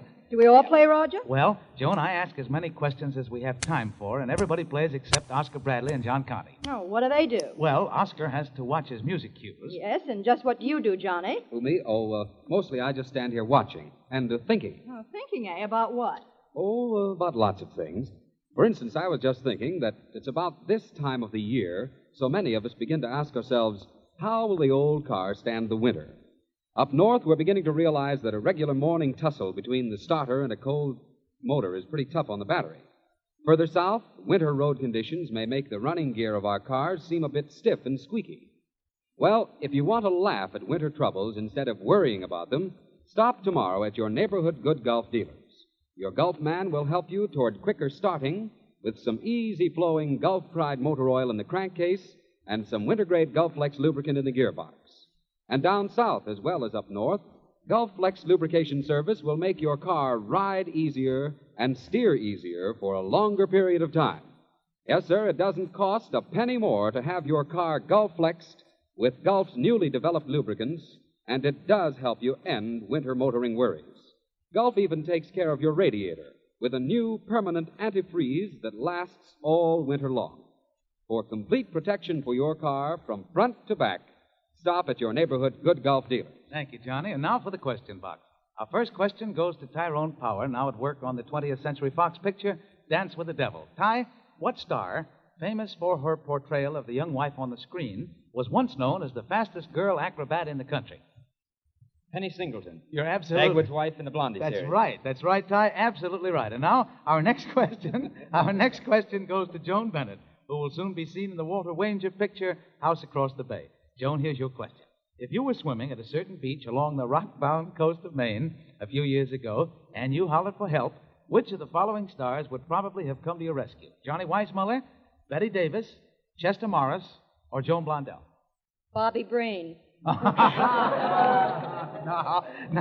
that's a pretty good guess, but I'm afraid it's not quite right. It was Betty Davis, who spent a summer as a lifeguard at a beach in Maine. And Betty Davis will be with us next Sunday in a most unusual play written by Arch Obler. And now, Joan, for your forfeit. I will name 3 motion pictures, and you have to give a sound effects preview of each. Now, don't look over there. They can't help you, honey. Of every one of them. First of all, Drums Along the Mohawk. A sound effects preview. Boom, boom, boom, boom. Mohawk. Well, that's a good starter.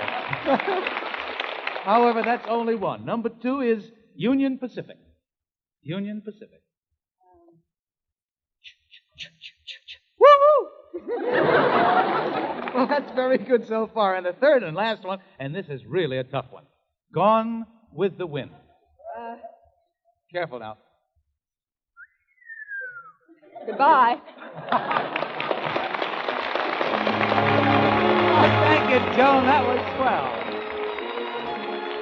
And thank you, Tyrone Power, Joan Bennett, and Humphrey Bogart again. Ladies and gentlemen, the announcement I'm about to make is a most important one for several reasons.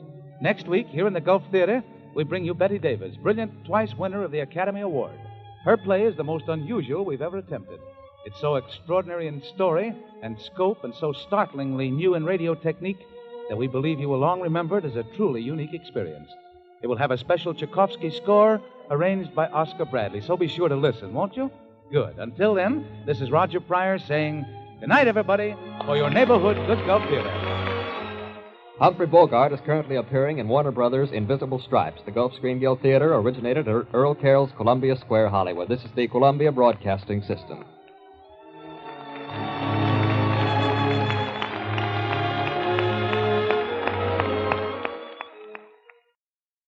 Welcome back. It is a bit of a challenge with the Screen Guild Theater's condensing of programs down into half an hour. I feel like there was quite a bit missing. In fact, the way that they emphasized it, it felt like they were having this big long conversation about life and love and the nature of love and what life's all about. And then a Humphrey Bogart gangster comes in and they just keep right on talking as they were, though with a few dramatic twists along the way.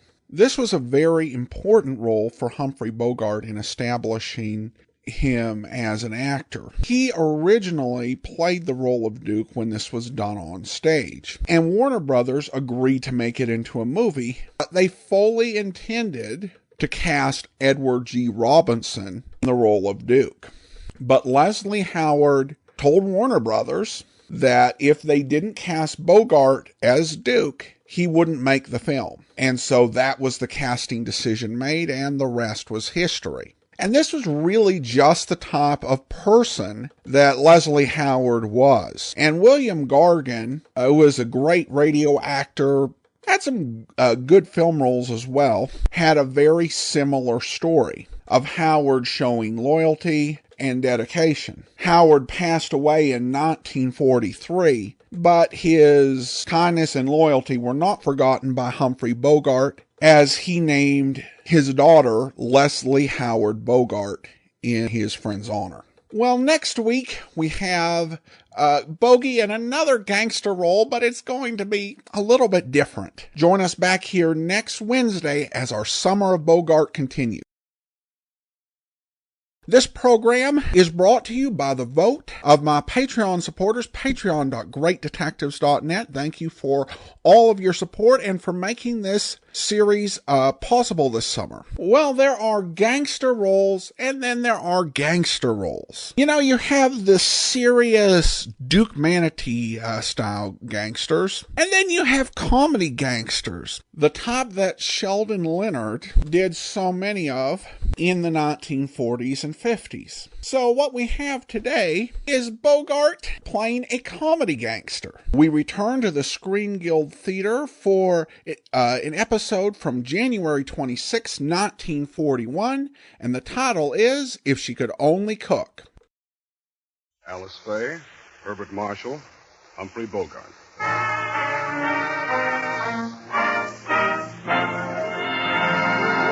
The Gulf Screen Guild Theater.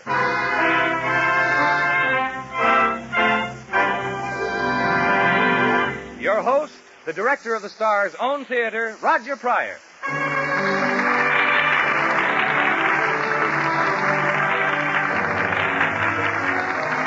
Good evening, everyone. Your neighborhood good Gulf dealer and the Gulf Oil Companies welcome you to the Gulf Screen Guild Theater.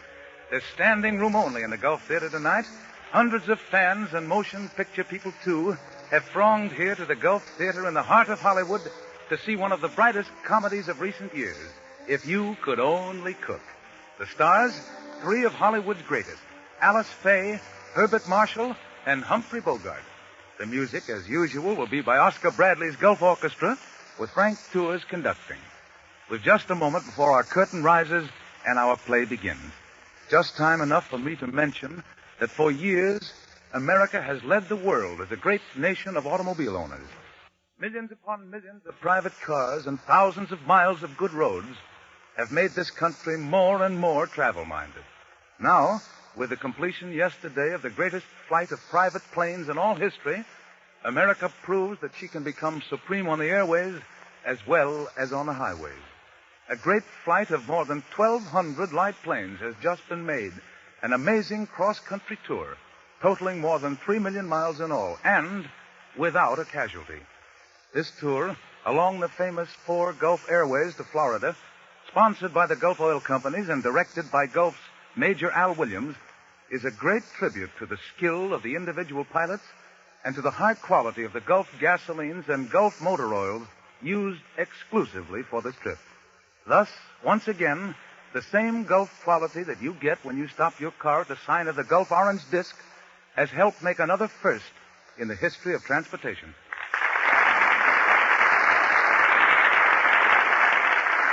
That applause you hear, ladies and gentlemen, is for Alice Faye, Herbert Marshall, and Humphrey Bogart, who are just entering our Gulf Theater stage. They step to the microphones, and we present If You Could Only Cook, with Herbert Marshall as Jim Buchanan, a somewhat harassed automobile executive, Alice Faye as Joan Masters, a young lady looking for a job, and Humphrey Bogart as the big-time racketeer, Dan Nolan. I'll step into the role of his henchman, Flash. Here's the cue to the orchestra, and the show is on.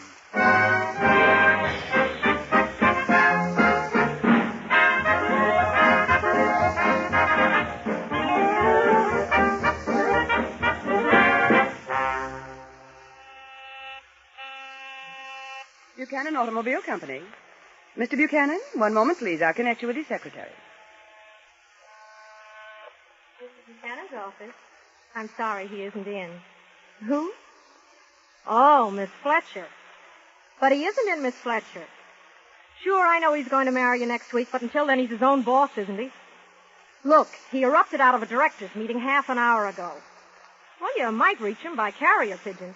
You see, every time he gets upset, he takes himself for a walk in the park. What's that, Miss Fletcher? How do I know what for? Go away, pigeons. Shoo, go on. I haven't any peanuts. Go away. Make yourself a nice pigeon nest and sit in it. You know, you birds are just as stubborn as my board of directors. Only you sound a little more intelligent. You're welcome.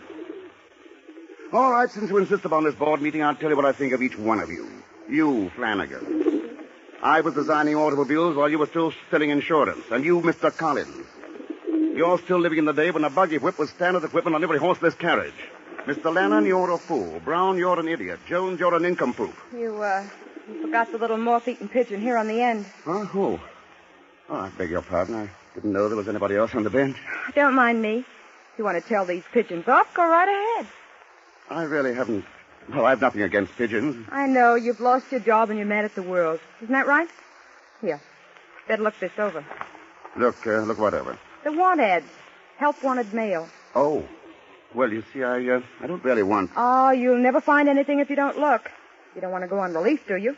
Well, I'd like to avoid that as long as possible. What kind of work do you do? Oh, typist, secretary. What's your particular line? Automobiles. Grease monkey, huh? Bet you look cute in a uniform. Well, see anything in the paper you like? No, there's nothing that really appeals to me. Well, when you've been out of a job as long as I have, you won't be so particular. Gee. I wish I was a couple.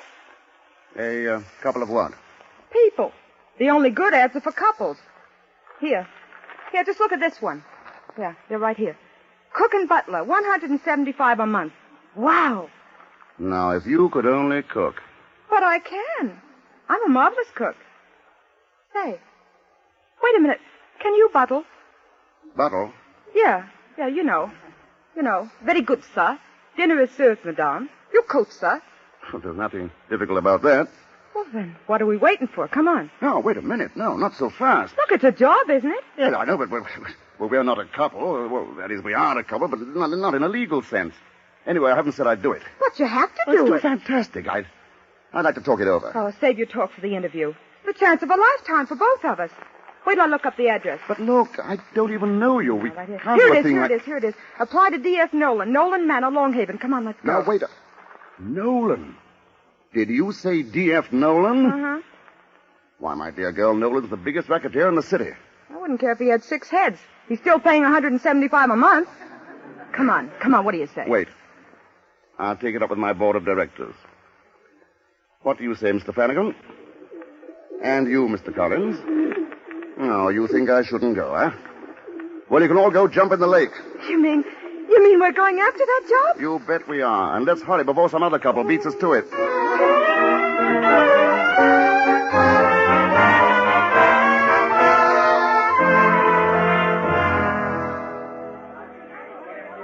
Okay, Flash, start running them in. Send me the next couple. Okay, boss. Quiet! Wait your turn. Hey, you in the front.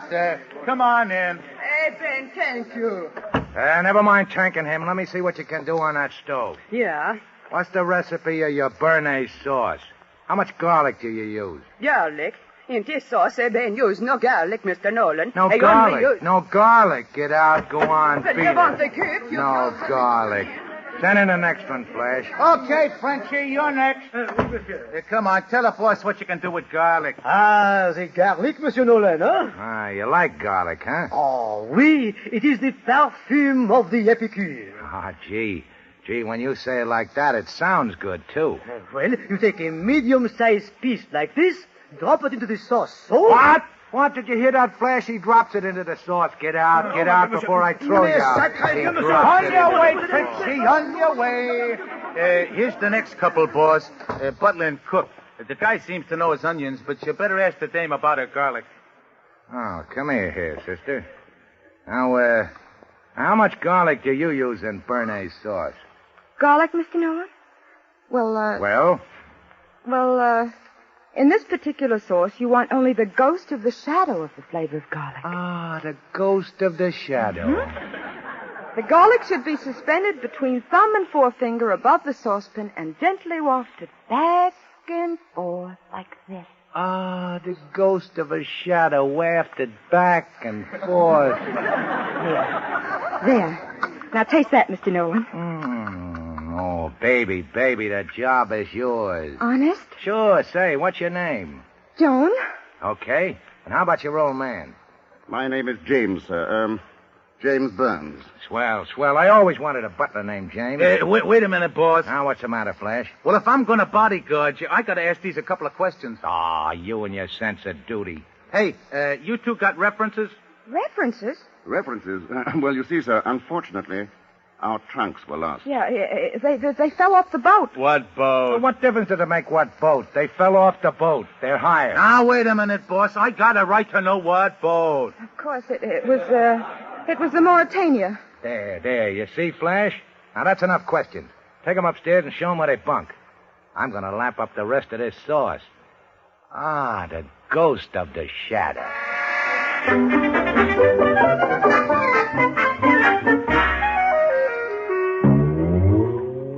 Mr. Flash, you don't mean there's only one bedroom? Well, sure, there's only the two of you, ain't there? Don't tell me you got a flock of kids. No, there's just the two of us. Well, then what do you expect? Oh, I suppose where you worked before you had a whole suite, huh, Toots?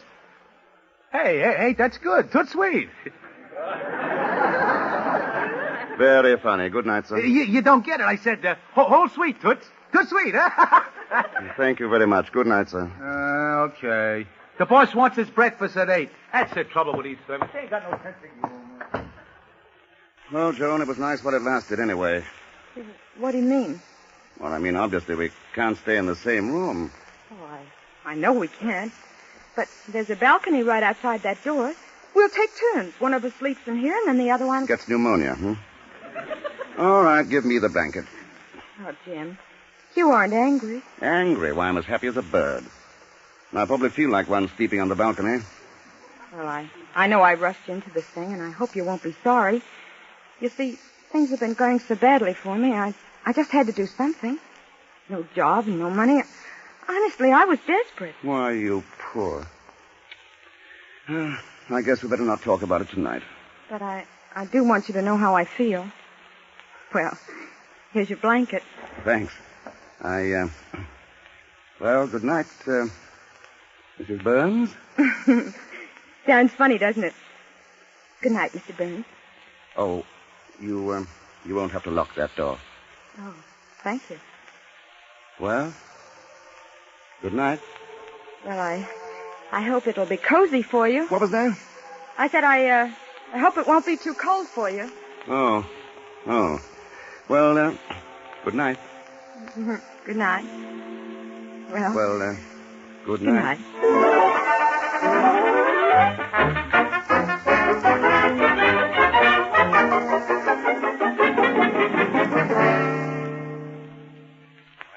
Mr. and Mrs. Burns all settled, Flash? Yeah, but, boss, I tell you, there's something phony about them two. Ah, you're too suspicious.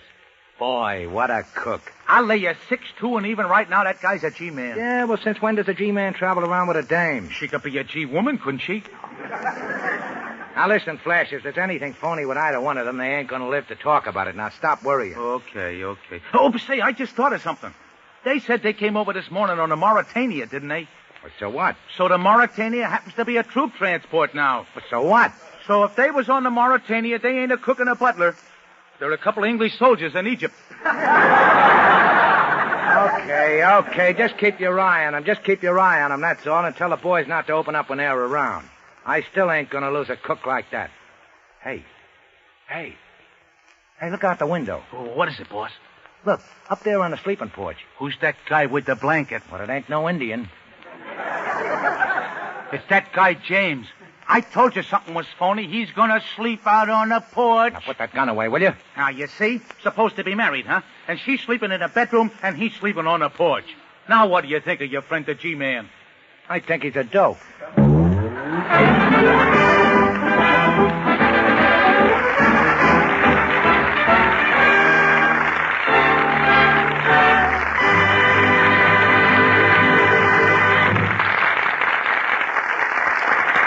So ends Act One of tonight's play here in the Gulf Theater. The Gulf Curtain will rise immediately after our usual brief intermission. While we're waiting, we'd like to debunk some of the things you've been hearing lately and give you the straight-from-the-shoulder facts. All right, Bud? You know, folks, these days you hear a great deal about quick starting for your automobile. And a lot of the things you hear make quick starting seem like something magical and mysterious, but it's not at all. Just remember this. Quick starting depends primarily on two things: your motor oil and your gasoline. When you step on the starter, your motor oil can either help your motor turn over or hinder it. And your gasoline will either fire immediately or it won't. That's the whole thing in a nutshell. And that is why we urge you to use Gulf's quick-starting team, Gulf Pride Motor Oil and Gulf No-Nox Gasoline. Gulf Pride Motor Oil because it's free-flowing, and therefore helps your motor turn over even in the coldest weather. And Gulf No-Nox Gasoline because it fires in a flash, even in icy cold cylinders. Moreover, Gulf Pride Motor Oil and Gulf No-Nox give you a smooth, quiet-running motor. So if you want a quick starting, stop at the sign of the Gulf orange disc for Gulf Pride Motor Oil and Gulf No-Nox Gasoline.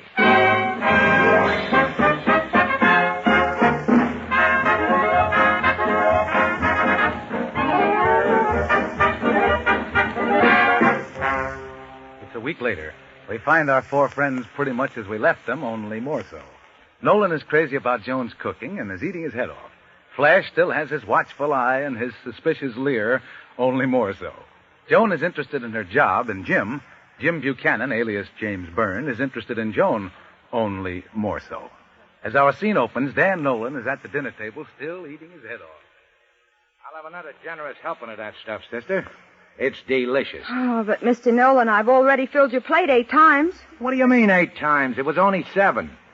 What do you think I'm, a pig? Very well, Mr. Nolan. You can have all you like. Do you mind if I go to the kitchen? I have some work to do. Okay, but leave the bowl here. Thank you. Why, Jim, what do you think you're doing? I thought I'd wash the dishes so you'd have a little less work to do. Well, thanks.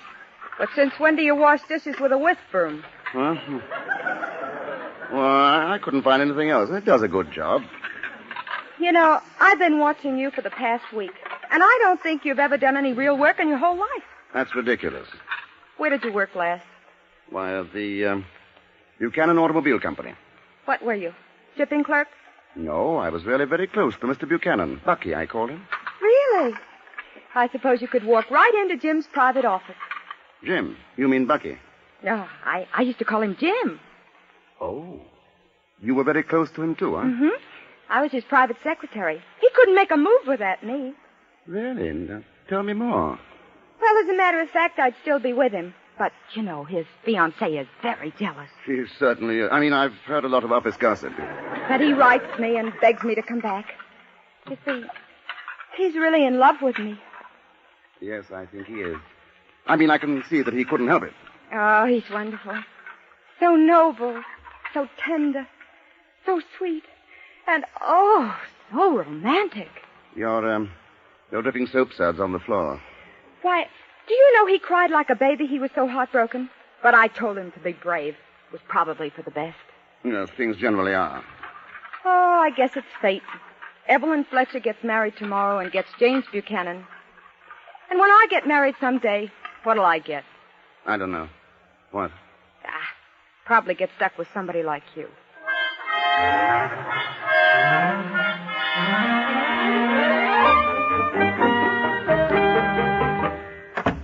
You sent for me, Mr. Nolan? Yeah, Joan, sit down. Sit down. I want to talk to you. Go on, sit down. Well, really, Mr. Nolan, I've got lamb chops in the oven and Ah, lamb chops. Yeah, but business before pleasure. Now, this is important. Is there something wrong with my cooking? No. It's divine. It's divine. It's the nuts. You're a swell cook, and coming for me, that's something. Ah, thank you. Now, what I got to say is about that old man of yours. You know, James. Oh, has he done something wrong? He ain't doing right.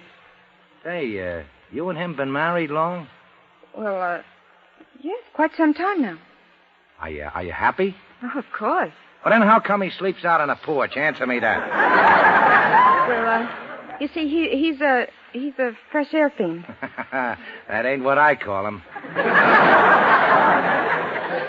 Say, come here, baby. Mr. Nolan. Mr. Nolan, please. Now, look. Why don't you get rid of that dope? A beautiful doll like you ought to have buckets of diamonds and a couple of mink housecoats and a pack of yachts. Oh, Mr. Nolan, my lamb chops. Ah, lamb chops. And now, look, Joan, I ain't so hard to take, am I? Mr. Nolan, please stop that now. Don't you do now, that, come Mr. on Nolan. now, Johnny, come on. Mr. Nolan, if you please. Huh? Oh, hello, James. Perhaps you two would like me to be alone. Jim, we were just... All right, Joan, you get upstairs and pack. You know, look here, wise guy. Mr. Nolan, Joan and I are quitting. Jim. Oh, now, wait a minute, James. You don't want to fly off the handle. It's a fine thing when a married man can't trust his employer. Yeah, but I wasn't doing anything. Honest, I wasn't. I was only complimenting her lamb chops.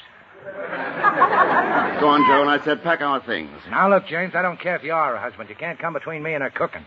Maybe I was a little rough, but let's not get excited over a little thing like that. Now, look, I'll double your salary, see, and I won't even talk to Joan anymore. Now, what do you say to that? Absolutely We'll not. think about it, Mr. Nolan. Oh, now, please. If you'll just stay, I'll be good. Honest, I will. And double the salary.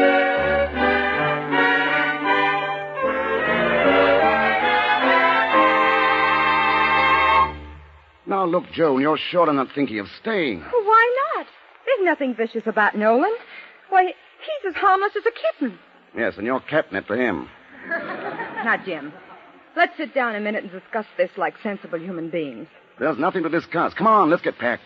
But why? I don't see any reason for it. No reason. Do you think I can go on working for a man who makes passes at my wife? Your wife? Certainly. What kind of a husband do you think I am? Why, we're not even married.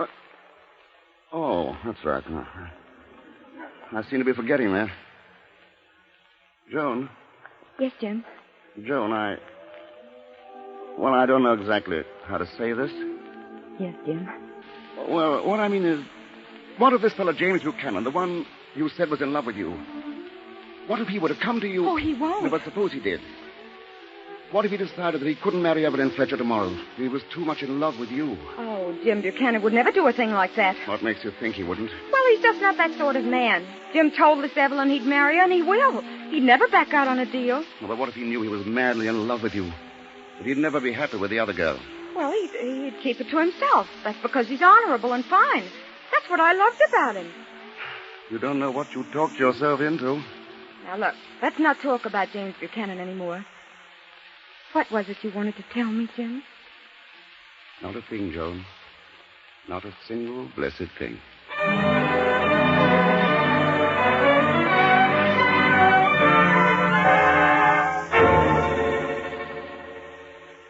Don't stand there with a dumb look on your pan. I'm asking a simple question. Where's my butler, where's my cook, and where's my breakfast? And I'm trying to tell you, boss, that James guy has took a run-out powder, your cook's crying all over the kitchen, and you ain't got no breakfast. Oh.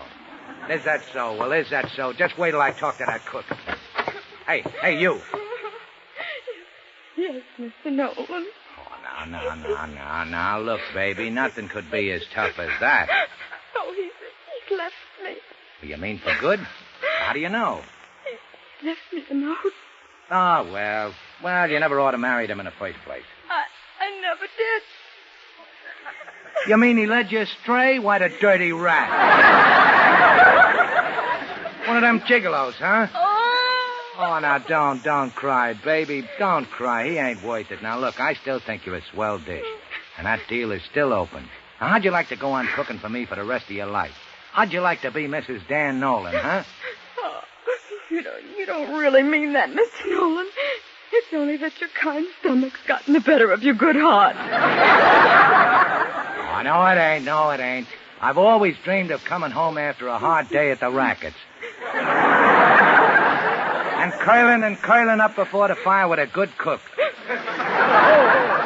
Oh, you're very kind, but I couldn't marry you. No, I get it. You let me down easy. You're still in love with that James mug, huh? He's not a mug. He's sweet. And he went to Harvard. Yeah, but look, if that ain't a skirt for you. Hey, Flash. Yeah, boss. Say, who do you think's got his picture in this paper? Say, look, Pantywaist, stop reading Superman and listen to me. Oh, no, this ain't Superman. No, it's James. James? Yeah. You mean our James? Yeah, look, he's getting married today to a society dame. Yeah, let me see that. Evelyn Fletcher and James Buchanan. You see, his name ain't even Boyne. Boy, does that buoy me up. We'll be married today at the wedding chapel. Now, what'd I tell you? His name's Buchanan. No, it ain't. His name's Mudd. Now, you get the boys, Flash, and tell them to meet me in half an hour. I'll show that guy he can't do this to the cook I love.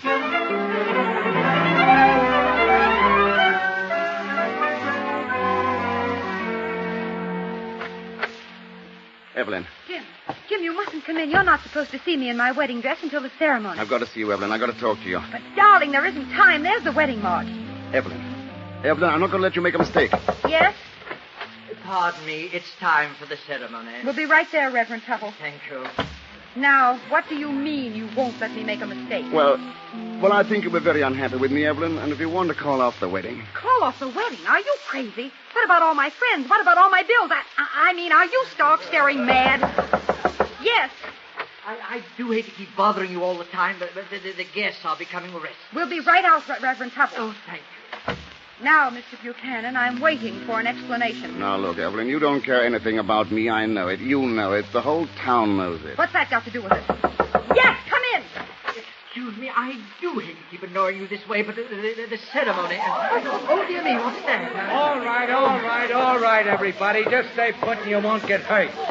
Now stand to one side, Grandpa. I beg your pardon. I'm Reverend Tuttle. Oh, well, stick around. Well, if it ain't our little James. Hello, Nolan. What do you want? Get out of here. That's just what I'm doing, lady. Come on, James. I want to have a little talk But with he you. can't go. He's getting married to me. Not on my time, he ain't. Come on, James. Move and move fast. You too, Reverend Tuttle. I? Get going. By all means. You'll excuse us, Evelyn. Stop! Come back. You can't get away with this, James Buchanan. It's a trick. I'll show you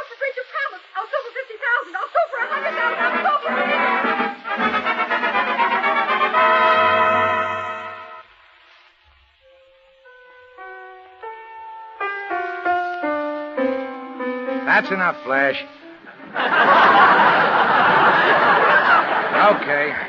Okay, now let's get this thing over. Joan, you take hold of James's mitt like Reverend Tuttle says. Mr. Nolan, I refuse to be the bride at a machine gun wedding. See here, Nolan, I'd like to ask you something. You don't ask nothing. You've been trifling with her heart and ruining her cooking.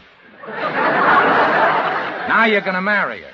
But who said I wanted to marry him? Well, you told me you loved him not 2 hours ago. She did? Did you say that about me? Sure, right in here in this room. Now go ahead, Reverend. Make it short.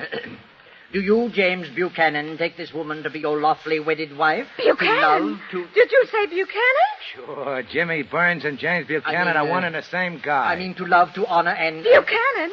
You're James Buchanan? And cherish, and will you please keep quiet? Yes.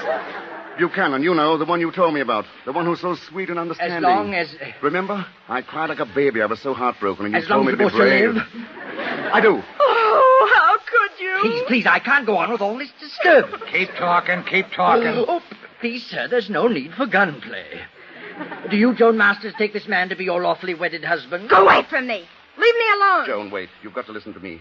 You said once you were in love with Jim Buchanan. To love, to honor. You said that already. Yes, but I have to say it to both of them. As long as you both shall live. And you were laughing at me all the time, getting a great kick out of kidding me alone. Well, do you take him for your lawfully wedded husband? She does. Joan, darling. I love you enough for 2 men, Jim Burns and Jim Buchanan. In sickness Look, and... I've got a great solution. Why don't you commit bigamy? Marry both of us. In sickness and in health? I don't want to get married. I don't want to have anything to do with men. I don't want to marry anybody. Whom God has joined asunder, let no man put together. Oh, I mean... Joan, don't you understand? I love you. Oh, Jim. I mean, whom God has put asunder. Oh, dear, what do I mean? You mean you pronounce a man and wife. Okay, now they're married. Now let's get back to the kitchen. I'm hungry.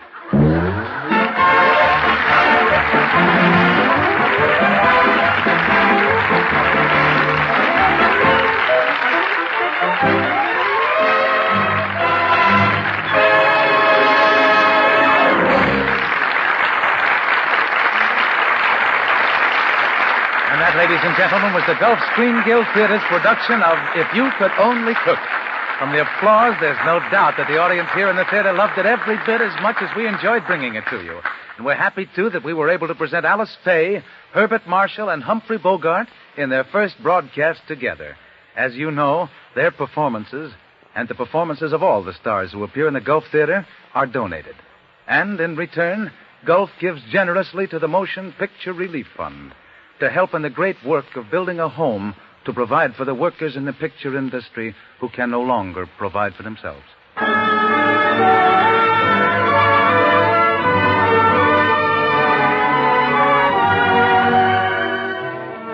Next week, the Gulf Screen Guild Theater brings you the show you've all been waiting for, that rip-snorting comedy western, Destry Rides Again, with Henry Fonda, Paulette Goddard, Walter Brennan, and Lloyd Nolan.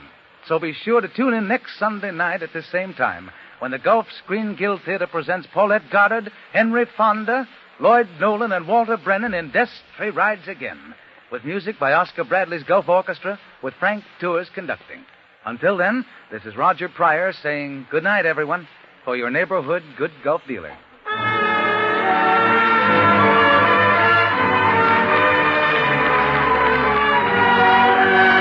Herbert Marshall may currently be seen in Warner Brothers' The Letter. Alice Faye has just completed Road to Rio at 20th Century Fox. Humphrey Bogart's latest for Warner's is High Sierra. Buddy Easton speaking. This is the Columbia Broadcasting System.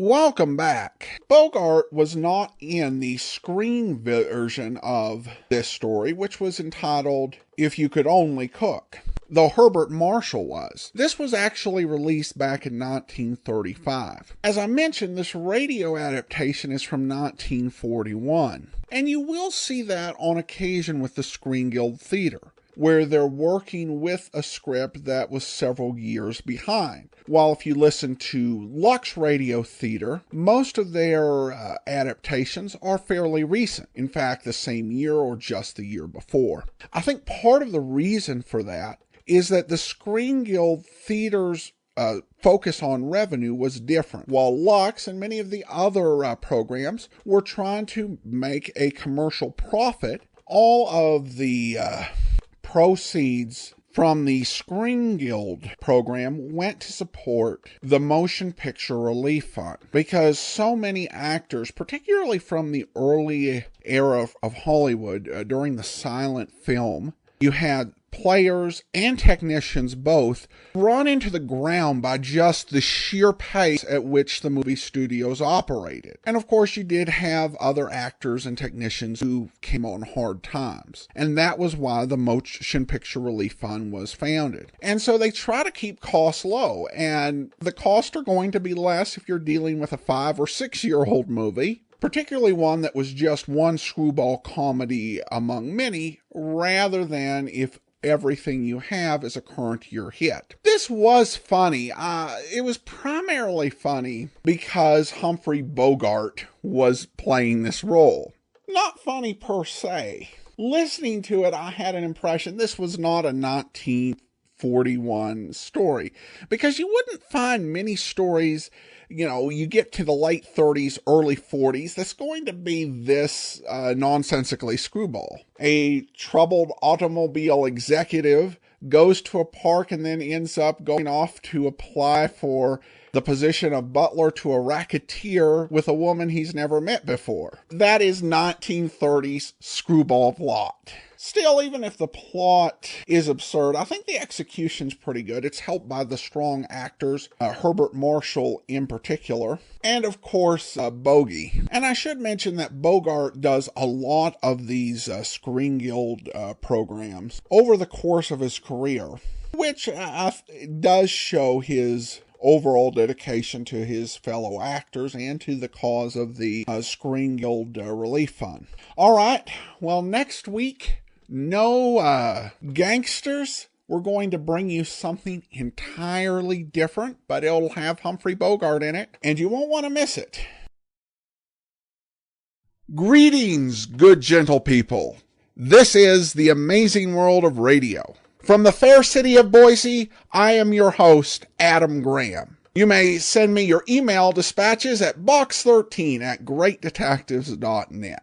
And become one of our friends on Facebook, facebook.com/Radio Detectives. And you may sojourn with us on Twitter at Radio Detectives. Well, what's all the flowery language, you may ask?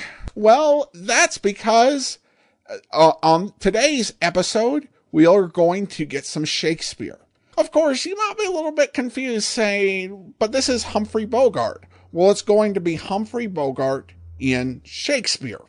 In the summer of 1937, CBS brought the Shakespeare cycle to radio for 8 weeks. The series took Shakespeare's plays and reduced them down to a single hour, from a typical runtime of about 2.5 to 3 hours. Today's episode is a particular challenge because they take 2 Shakespeare plays and condense them into one single-hour play.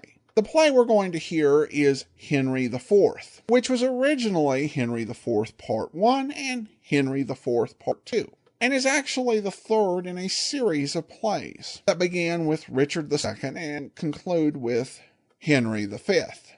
In Richard II, Henry Bolingbroke organized a revolution against Richard II that put him on the throne as King Henry IV. However, things don't run smoothly for Henry IV, particularly in the latter part of his reign. The play coined the now famous phrase, "Uneasy lies the head that wears the crown," and it's definitely a key theme of what we're about to hear. So now, featuring Humphrey Bogart as Hotspur, from August the 23rd, 1937, here is Henry IV.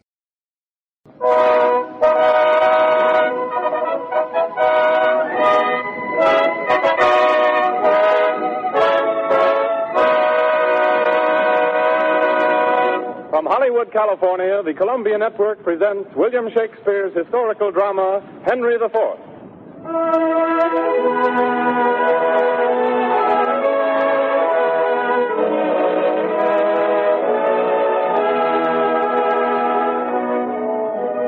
Monday night, and another imposing list of actors from stage and screen join Columbia to bring you the seventh in a cycle of 8 Shakespearean plays.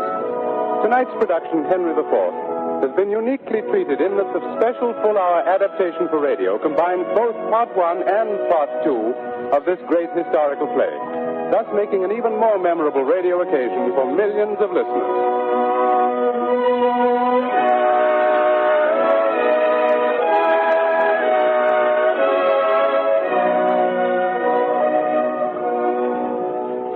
In tonight's performance of Henry IV, you will hear Walter Huston featured in the title role, Brian Aherne as the Prince of Wales, Walter Connolly as Sir John Falstaff, Humphrey Bogart as Hotspur, son of the Earl of Northumberland, and Dame May Whitty as Mrs. Quickly, the hostess.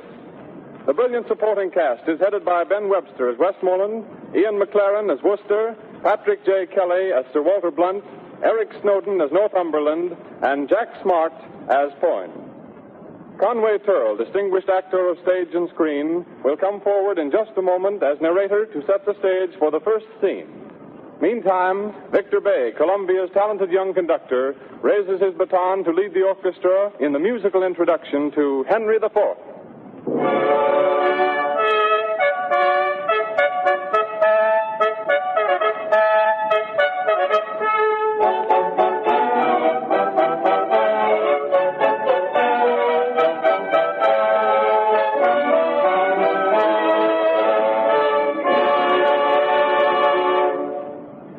Bolingbroke, the headstrong, ruthless Prince of Shakespeare's Richard II, seized the throne from that vacillating monarch and made himself King Henry IV of England. To his subjects generally, he was an excellent and wise king. To the powerful nobles who had assisted him to the crown, he was a target for jealousy and suspicion. The king's son, Henry, Prince of Wales, had inherited his father's energy, but having no crowns to conquer, his high spirits found outlet in prankish misbehavior.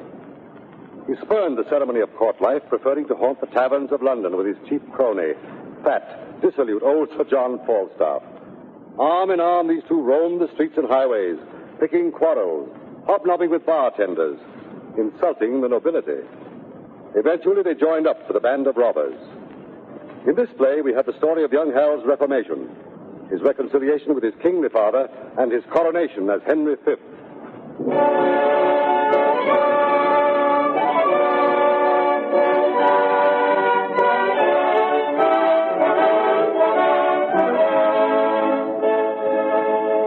Now, as the play opens, we find Henry V, IV, listening wearily to the Earl of Westmoreland, reciting news of bloodshed and battle.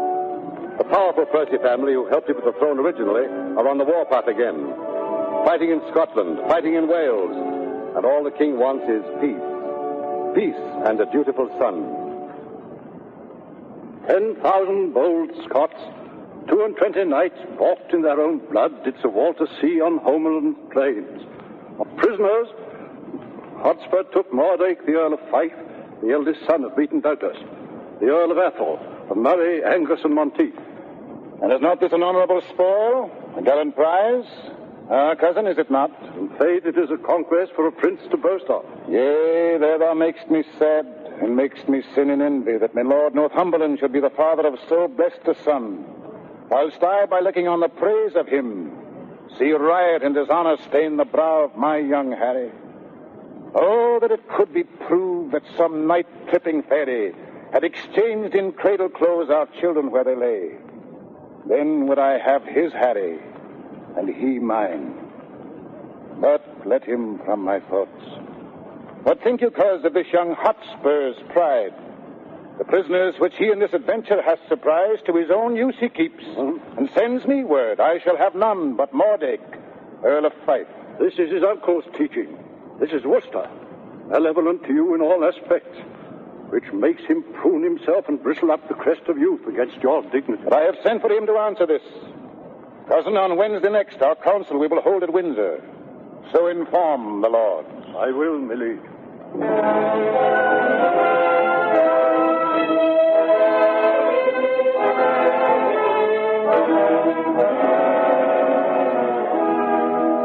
The great Percy family are summoned to Windsor. Thomas, the wily Earl of Worcester, Henry, the old Earl of Northumberland, and the latter's young son, Harry Percy, the fiery Hotspur, who has refused to surrender his Scotch prisoners. The king speaks. My blood has been too cold and temperate, unapt to stir at these indignities, and you have found me. But accordingly you tread upon my patience. But be sure I will from henceforth rather be myself, mighty, and to be feared. Our house, my sovereign liege, little deserves the scourge of greatness to be used on it. And that same greatness, too, which our own hands have helped to make so portly.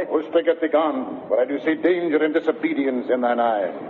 You have good leave to leave us. When we need your use and counsel, we shall send for you. My lord. Northumberland, you were about to speak. Yea, my good lord. These prisoners in your highness' name demanded, which Hotspur here at Holmdon took, were, as he says, not with such strength denied as is delivered to your majesty. Either envy, therefore, or misprision is guilty of this fault, and not my son. My liege, I did deny no prisoners. But I remember when the fight was done, when I was dry with rage and extreme toil, breathless and faint, leaning upon my sword, came there a certain lord, neat and trimly dressed, fresh as a bridegroom, his chin new reaped. With many a holiday and lady terms, he questioned me. Amongst the rest, demanded my prisoners in your majesty's behalf. I then, all smarting with my wounds being cold, answered, neglectingly, I know not what he should, or he should not. For he made me mad to see him shine so brisk, and smell so sweet, and talk so like a waiting gentlewoman of guns and drums and wounds. God save the mark, I answered indirectly, as I said. And I beseech you, let not his report come current for an accusation betwixt my love and your high majesty. Why, yet you do deny your prisoners, but with proviso and exception that we at our own charge shall ransom your brother-in-law, the foolish Mortimer. Shall our coffers then be empty to redeem a traitor home? No, on the barren mountains let him starve, but I shall never hold that man my friend, whose tongue shall ask me for 1 penny cost to ransom home revolted Mortimer. Revolted Mortimer? He never did fall off, my sovereign liege, but with a chance of war. Thou dost belie him, Hotspur. Thou dost belie him. Thou not ashamed? Sarah, henceforth, let me not hear you speak of Mortimer. Send me your prisoners with the speediest means, or you shall hear in such kind from me as will displease you. Lord Northumberland, we license your departure with your son. Send us your prisoners, or you'll hear of it. Your Majesty, Your Majesty, Your Majesty, Your Majesty. And if the devil come and roar for them, I will not send them. I will after straight and tell him so. What? Drunk with choler? Stay and pause a while. Here comes your uncle, Worcester. Who struck this heat up after I was gone? He will, forsooth, have all my prisoners. When I urged the ransom once again of my wife's brother, then his cheek looked pale, and on my face he turned an eye of death. I cannot blame him. Was not Mortimer proclaimed by Richard that dead is the next of blood? He was. I heard the proclamation. Ah, but soft, I pray you. Did King Richard then proclaim my brother Edmund Mortimer heir to the crown? He did. Myself did hear it. Nay, then I cannot blame his cousin king that wished him on the barren mountain starve. Or shall it for shame be spoken in these days, or fill up chronicles in time to come, that men of your nobility and power that gauge them both in an unjust behalf, as both of you, God pardon it, have done, to put down Richard, that sweet, lovely rose, and plant this thorn, this canker, Bolingbroke? Good cousin, give me audience for a while. Those same noble Scots that are your prisoners? I'll keep them all. By God, he shall not have a Scot of them. I'll keep them by this hand. Yeah, well, kinsman, I'll talk to you when you're better tempered to attend. Well, I've done me, faith. Then once more to your Scottish prisoners. Deliver them up without their ransom straight, and make the Douglas son your only mean for powers in Scotland. You, my lord Northumberland, your son in Scotland being thus employed, shall secretly into the bosom creep of that same noble prelate well beloved, the Archbishop of York, is not true, who bears hard his brother's death at Bristol, the Lord Scroop. I smell it upon my life. It will do well. Before the game's afoot, thou still let'st slip. I cannot choose but be a noble plot. And then the power of Scotland and of York to join with Mortimer, eh? And so they shall. And 'tis no little reason bids us speed to save our heads by raising of a head. The king will always think him in our debt. If he hath found a time to pay us home, See already how he doth begin to make us strangers to his looks of love. Aye, he does. We'll be revenged on him.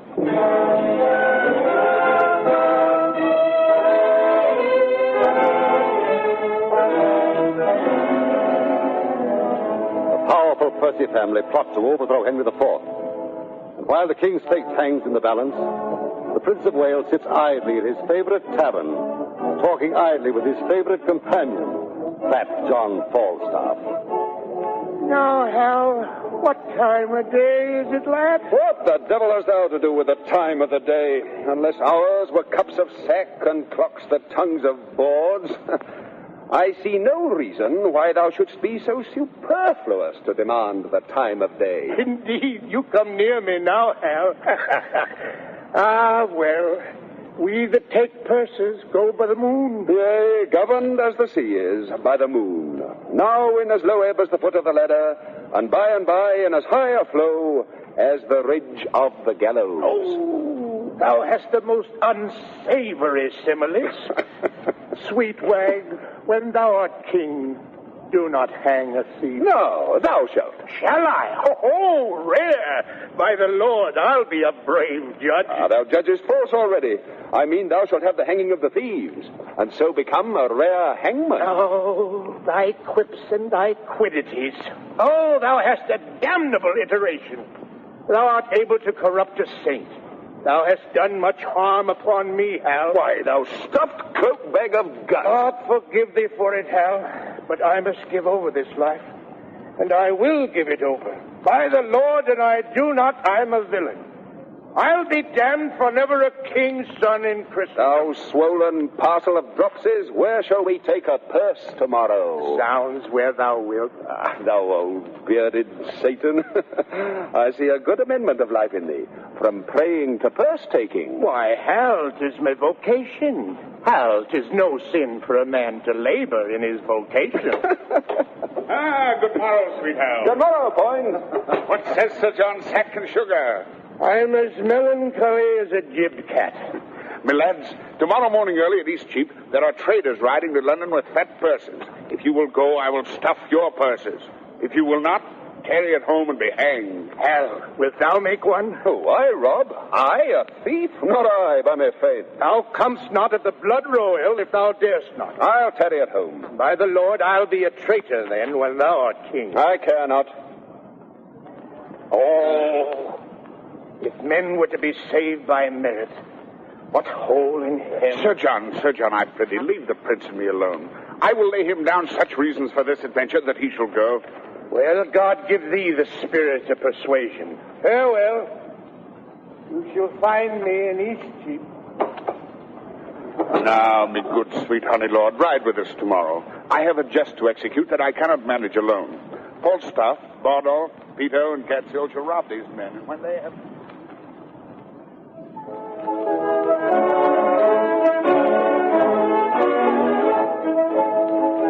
Poins easily persuades the Prince of Wales to share in a practical joke on Falstaff and the other thieves. While the latter are robbing the caravan of merchants, the Prince and Poins will slip away, return in new disguises, and rob the thieves of their booty. The next night, Poins and the Prince join the outlaws on the highway. Poins has hidden Falstaff's horse, and Sir John is tumbling about in the dark. Poins! Poins and be hanged! Poins! Peace, you fat kidneyed rascal. What a brawling dost thou keep?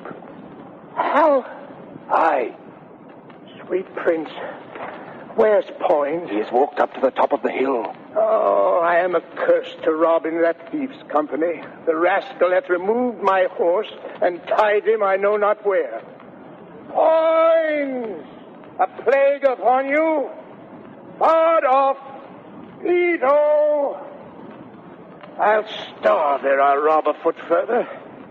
Hal, 8 yards of uneven ground is 70 miles afoot with me, and the stony-hearted villains know it very well. Plague upon it when thieves cannot be true to one another. A plague upon you all! Give me my horse, you rogues! Give me my horse and be hanged! Peace, you fat guts. Lie down. Lay thine ear close to the ground, and list if thou canst hear the tread of travelers. Have you any levers to lift me up again, being down? I prithee, good Prince Hal, help me to my horse, good king's son. Out, you rogue. Shall I be your ostler? Thou go hang thyself in thine own heir apparent garters. If I be ta'en, I'll teach for this, and I have not ballads made on you all and sung to filthy tunes. Let a cup of sack be my poison. My lord. Give me my horse. Peace. 'Tis Bardolph. What news? On with your visor. There's money of the king's coming down the hill. 'Tis going to the king's exchequer. You lie, ye rogue. 'Tis going to the king's tavern. Bardolph. Aye. Pito. Aye. Getzel. Aye. Falstaff. Aye. Sirs, you four shall front them in the narrow lane. Poins and I will walk lower. If they escape from your encounters, then they light on us. How many be there of them? Some 8 or 10. Zounds, will they not rob us? What? A coward, Sir John Paunch? Indeed, I am not John of Gaunt, your grandfather, but yet no coward, Hal. Well, we'll leave that to the proof. Farewell, and stand fast. Come, neighbor. The boys shall lead us horses down the hill. We'll walk a foot a while and ease our legs. Stand! Stand! Down with it! Cut the villain's throat! Oh, we are undone! Ye gore-bellied knaves, are ye undone? Ah! Down with them! Oh, God of mercy! Bardolph, bind them. Oh, bless us, bless us. Oh, caterpillars, bacon-fed knaves. Catch them. Fleece them. Fleece them. Aye. Oh, oh. Ye fat chuffs. I would you had your store on here. Oh, bless us, bless us. What, ye knaves? Young men must live. Now, on, bacon. On! Poins! Poins, the thieves have bound the true men. Now, could thou and I rob the thieves and go merrily to London, it would be argument for a week, laughter for a month, and a good jest forever. Where are our disguises? Hard by. Stand close, I hear them coming. Come, me masters. Let us share, and then to horse before day. Aye. And the prince and Poins be not two arrant cowards, there's no equity stirring. There's no more valor in that Poins than in a wild duck. No. Here. Come on in!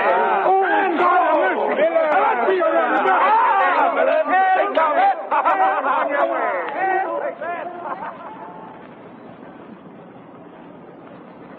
Got with much ease. Now, merrily the horse. The thieves are all scattered and possessed with fear. Falstaff sweats to death and lards the lean earth as he walks along. Were it not for laughing, I should pity him. Away, good boys. How the rogue roared.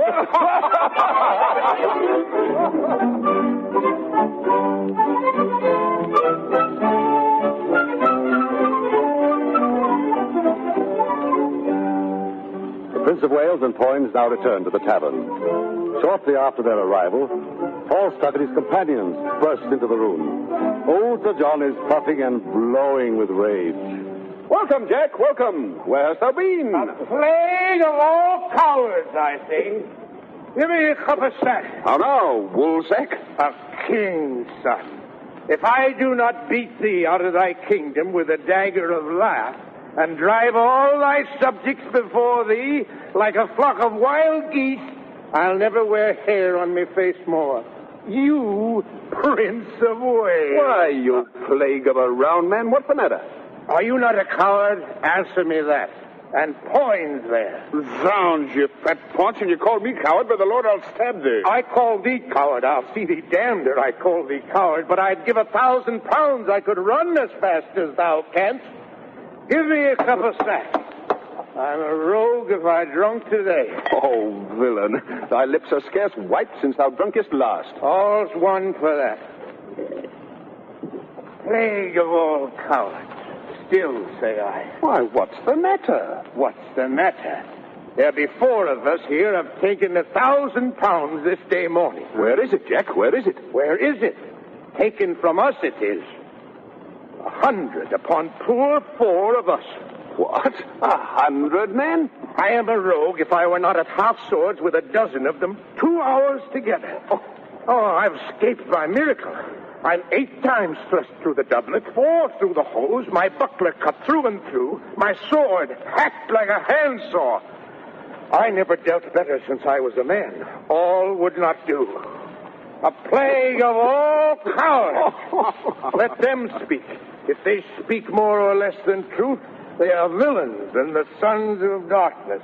Speak, sirs. How was it? We 4 set upon some dozen. 16 at least. And bound them. No, they were not bound. You rogue, they were bound. Every man of them. As we were sharing, some 6 or 7 fresh men set upon us. And unbound the rest. And then came in the other. What? Fought you with them all? All. I know not what you call all. But if I fought not with 50 of them, I'm a bunch already. Pray God you've not murdered some of them. Nay, that's past praying for. I've peppered 2 of them. 2 I'm sure I've paid. 2 rogues in buckram suits. I tell thee what, Hal. If I tell thee a lie, spit in me face. Call me horse. 4 rogues in buckram let drive at me. What for? Thou saidst but 2. 4, Hal. I told thee 4. Aye, he said 4. These 4 came all afront and mainly thrust at me. I made no more ado about that, but took all their 7 points in my target. Thus 7? Why, there were but 4 even now. In buckram? Aye, 4 in buckram suits. 7 by these hills, or I'm a villain else. Oh, prithee, let him alone. We shall have more anon. Dost thou hear me, Hal? Aye, and mark thee too, Jack. I'll do so, for it's worth the listening to. These 9 men in buckram that I told thee of... 2 more already! Began to give me ground, but I followed so close, came in foot and hand, and with the thought 7 of the 11, I paid. Oh, monstrous! 11 buckram men grown out of 2. But as the devil would have it, 3 misbegotten knaves in Kendall Green came at my back and let drive at me. For it was so dark, Hal, thou couldst not see thy hand. Why, how couldst thou know these men in Kendall Green when it was so dark thou couldst not see thy hand? I'll no longer be guilty of this sin. This sanguine coward, this bed presser, this horseback breaker, this huge hill of... Oh, swell, you starveling, you eel skin, you dried neat's tongue, you stockfish. Oh, for breath to utter what is like thee. Well, breathe a while, and then to it again. And when thou hast tired thyself in base comparison, hear me speak but this.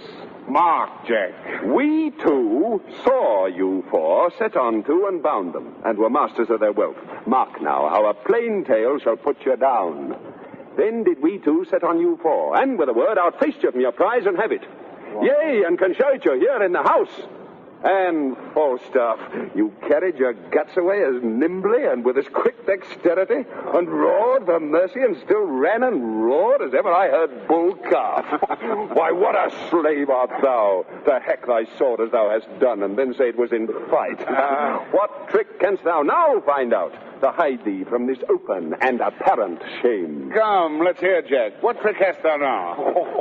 By the Lord, I knew ye as well as he that made. Why, hear ye me, masters. Was it for me to kill the heir apparent? Should I turn upon the true prince? No. But by the Lord, lads, I'm glad you have the money. Hostess, clap to the doors. Watch tonight, pray tomorrow. Gallants, lads, boys, hearts of gold. All the titles of good fellowship come to you. Oh, my lord, the prince. Oh, no, my lady, the hostess. My lord, there is a nobleman of the court and door would speak with you.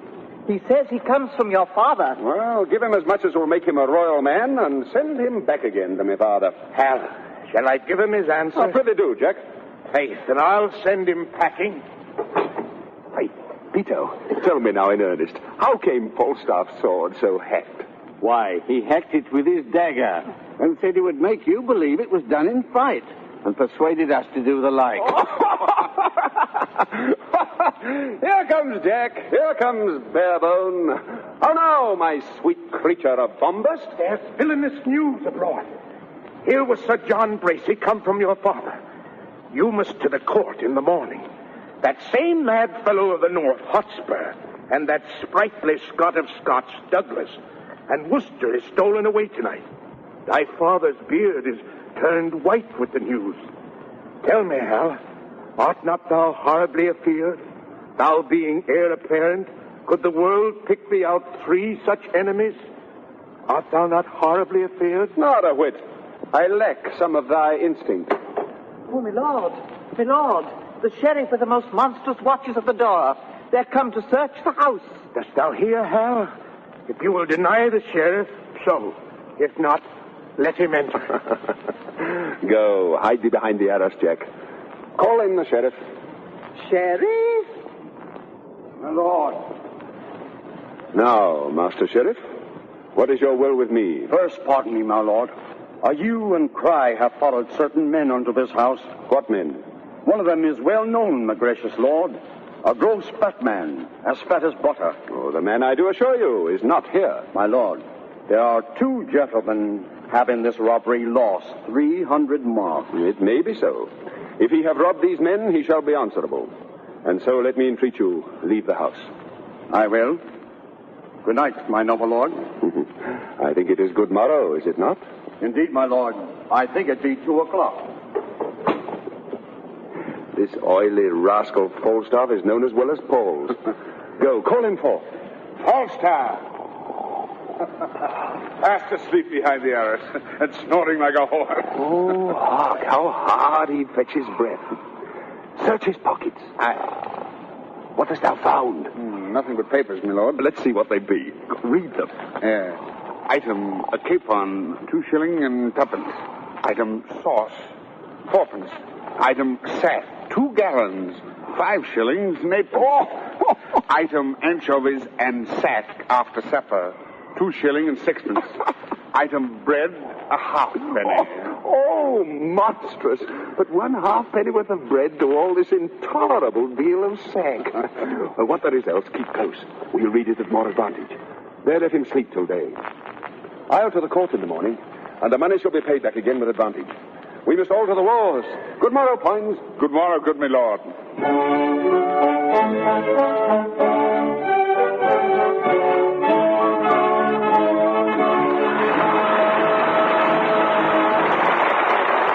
You have just heard the first part of Columbia's presentation of Henry IV, starring Walter Houston, Brian Aherne, Walter Connolly, Humphrey Bogart, and Dame Mae Whitty. The play will continue in just a moment. This is the Columbia Broadcasting System.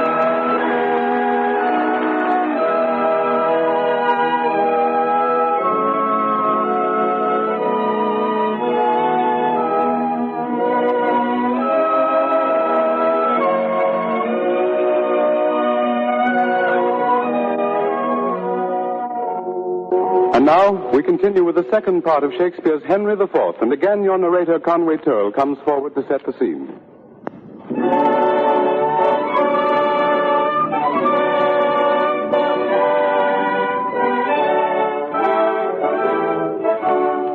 With the rebels in arms against the royal power, Henry IV summons the Prince of Wales to appear at court. Now he enters the throne room where the king sits conferring with his generals. The animated discussion halts in midair. The nobles look askance at young Hal. His father eyes him gravely for a moment, the heavy silence which has fallen over the room. Lords, give us leave. The Prince of Wales and I must have some private conference. But be near at hand, for we shall presently have need of you. I know not whether God will have it so for some displeasing service I have done, that in his secret doom out of my blood he'll breed revengement and a scourge for me. But thou dost in thy passages of life make me believe thou art only marked for the hot vengeance and the rod of heaven to punish my mistreadings. So please your majesty, I would I could quit all offenses with as clear excuse, as well as I am doubtless, I can purge myself of many I am charged withal. God pardon thee. Yet let me wonder, Harry, at thy affections, which do hold a wing quite from the flight of all thy ancestors. Thy place in council has been rudely lost. The hopes and expectations of thy time is ruined, and the soul of every man prophetically doth forethink thy fall. for thou hast lost thy princely privilege with vile participation. Not an eye but is aweary of thy common sight, save mine. I shall hereafter, my thrice gracious lord, be more myself. For all the world as thou art to this hour was richer then when I from France set foot at Ravensburg. E'en as I was then is Hotspur now. Now, by my scepter and my soul to boot, he hath more worthy interest to the state than thou, the shadow of succession. Thrice hath this Hotspur, Mars in swaddling clothes, this infant warrior in his enterprises discomfited great Douglas, ta'en him once, enlarged him and made a friend of him, to fill the mouth of deep defiance up and shake the peace and safety of our throne. What say you to this? Hotspur, Northumberland, the Archbishop's Grace of York, Douglas, Mortimer, capitulate against us and are up. But wherefore do I tell these news to thee? Why, Harry, do I tell thee of my foes, which are my nearest and dearest enemy? Thou wert like enough through facile fear, base inclination, and the start of spleen, to fight against me under Hotspur's pay, to dog his heels, and curtsy at his frowns, to show how much thou art degenerate. Oh, do not think so. You shall not find it so. And God forgive them that have so much swayed your majesty's good thoughts away from me. I will redeem all this on Hotspur's head, and in the closing of some glorious day, be bold to tell you that I am your son. And that shall be the day, whene'er it lights, that this same child of honor and renown, this gallant Hotspur, and this all-praised knight, and your unthought of Harry, chance to meet. For every honor sitting on his helm, would they were multitudes, and on my head my shames redoubled. For the time will come when I shall make this northern youth exchange his glorious deeds for my indignities. This, in the name of God, I promise here, and I will die 100,000 deaths ere break the smallest parcel of this vow. 100,000 rebels die in this. Thou shalt have charge and sovereign trust herein. Your Majesty! How now, Sir Walter Blunt? Thy looks are full of speed. So is the business that I come to speak of. Lord Mortimer of Scotland had sent word that Douglas and the English rebels met the 11th of this month at Shrewsbury. On Wednesday next, Harry, you shall set forward. On Thursday we ourselves will march. Our hands are full of business. Let's away. Advantage feeds him fat while men delay.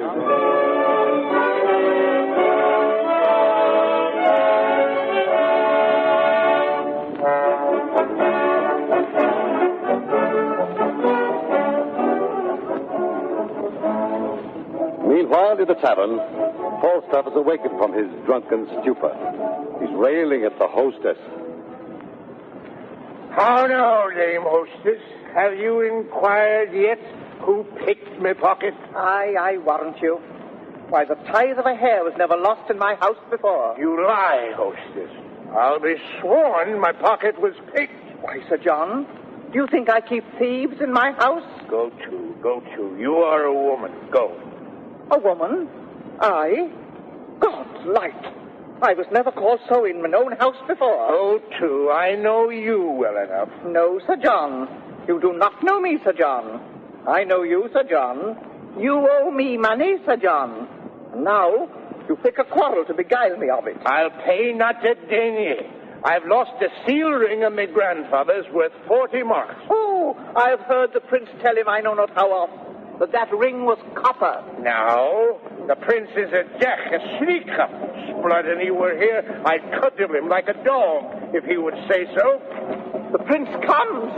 The prince!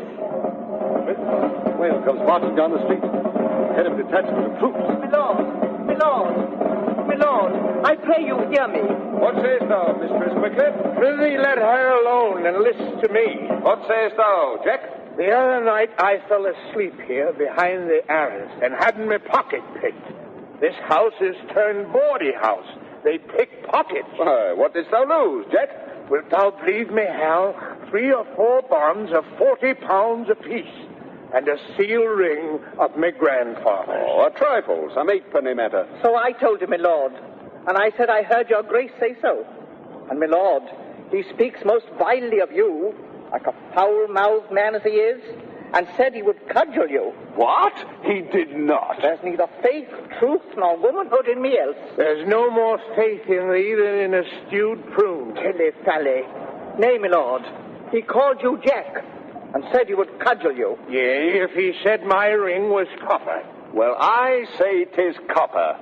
Darest thou be as good as thy word now? And I do, I pray God, my girdle break. Charge an honest woman with picking thy pocket?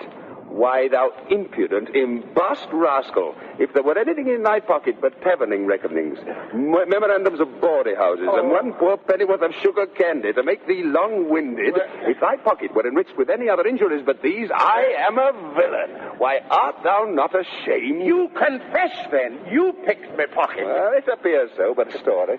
Hostess, I forgive thee. Oh? Go, make ready breakfast. Look to thy servant. Well. Cherish thy guest. You. Love thy husband. Well, of all Nay, prithee, be gone. Villain, scurvy, knave, bastardly. Now, to the news at court. For the robbery, lad. How is that answered? Oh, my sweet beef. I must still be good angel to thee. The money is paid back again. I do not like that paying back. I am good friends with my father, and may do anything. Rob me the exchequer, the first thing thou doest. I have procured thee, Jack, a charge of foot in this war. I would it had been of horse. Bardolph! The horse, for thou and I have 30 miles to ride at dinner time. Aye, sir. Jack, meet me tomorrow in the Temple Hall at 2 o'clock in the afternoon. There thou shalt know thy charge. The land is burning, Hotspur stands on high, and either we or they must lower lie.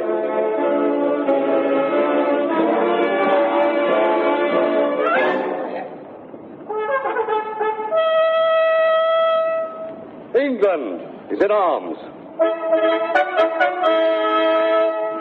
From every part of the kingdom, soldiers march to join the civil war.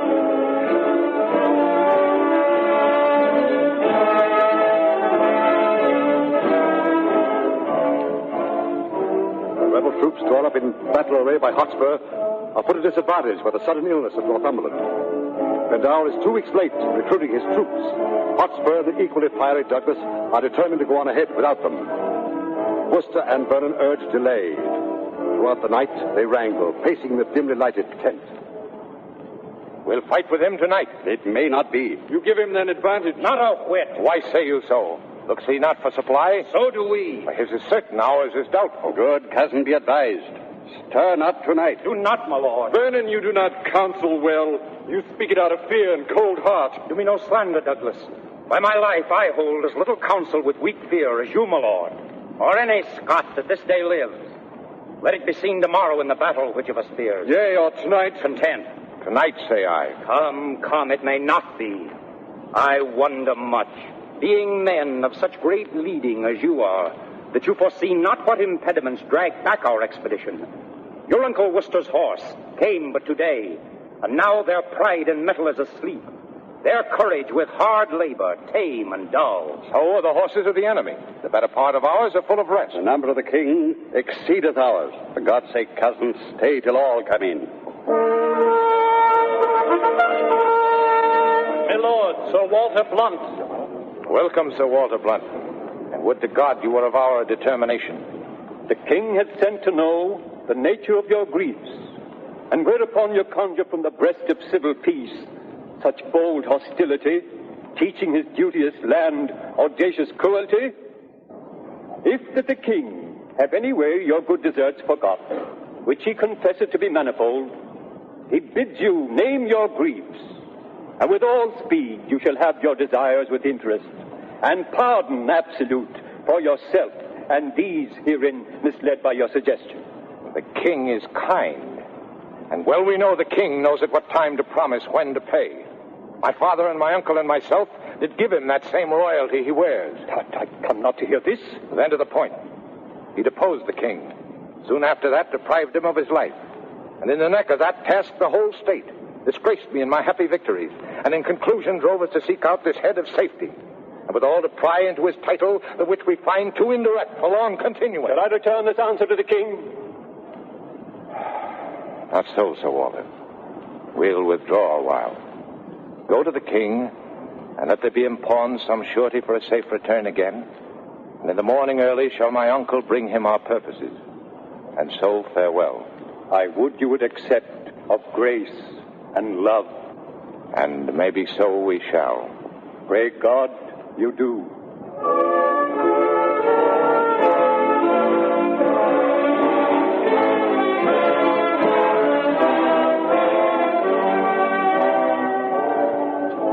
The royal encampment, the King and the Prince of Wales watched the dawn break over the field of battle. They await a messenger from the rebel camp. How bloodily the sun begins to peer above yon busky hill. The day looks pale at his distemperature. The southern wind doth play the trumpet to his purpose, and by his hollow whistling in the leaves foretells a tempest and a blustering day. Then with the losers let it sympathize, for nothing can seem foul to those that win. My Lord of Worcester. Your Majesty. And my Lord of Worcester, it is not well that you and I should meet upon such terms as now we meet. You have deceived our trust and made us doff our easy robes of peace to crush our old limbs in ungentle steel. This is not well, my lord. This is not well. Hear me, my liege.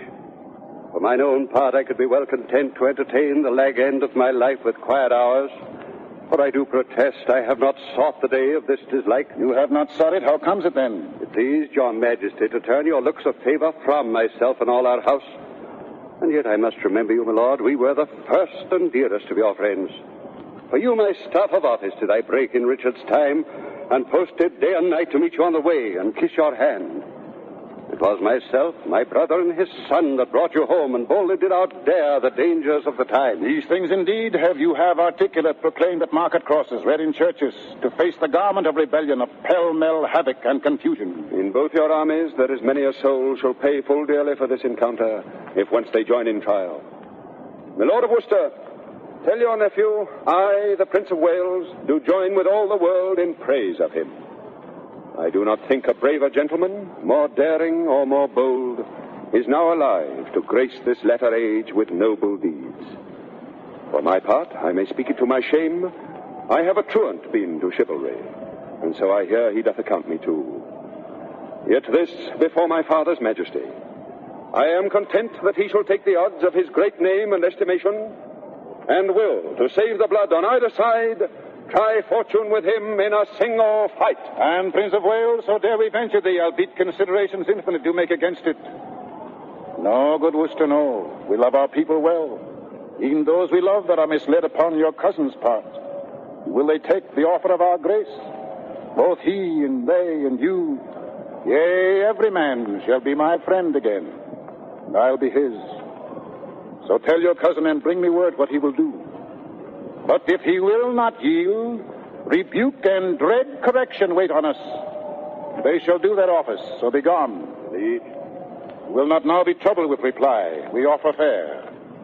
Take it advisedly. The wily Earl of Worcester fears that Hotspur will be influenced by the king's fair offer, and determines not to repeat the message. Uncle, what news? The king will bid you battle presently. There is no seeming mercy in the king. Did you beg any? God forbid. I told him gently of our grievances. He calls us rebels, traitors, and will scourge with haughty arms this hateful name in us. The Prince of Wales stepped forth before the king, and nephew challenged you to single fight. Oh, would the quarrel lay upon our heads, and that no man might draw a short breath today, but I and Harry Monmouth, Prince of Wales. Yet once ere night I will embrace him with a soldier's arm, that he shall shrink under my courtesy. Arm with speed, and fellow soldiers, friends, better consider what you have to do than I that have not well the gift of tongue can lift your blood up with persuasion. The Lord, prepare. The king comes on apace. Let each man do his best. And here draw I a sword whose temper I intend to stain, with the best blood that I can meet withal in the adventure of this perilous day. Now, Esperance, Percy, and set on. Sound all the lofty instruments of war, and by that music let us all embrace. For heaven to earth, some of us never shall a second time do such courtesy.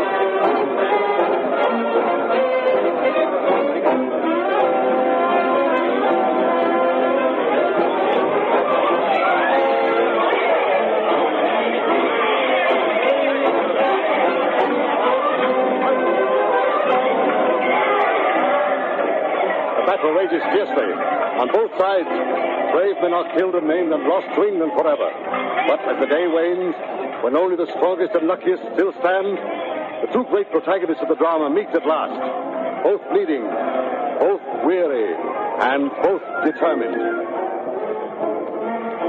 I mistake not, thou art Harry Monmouth. Thou speakst as if I would deny my name. My name is Harry Percy. Why, then I see a very valiant rebel of the name.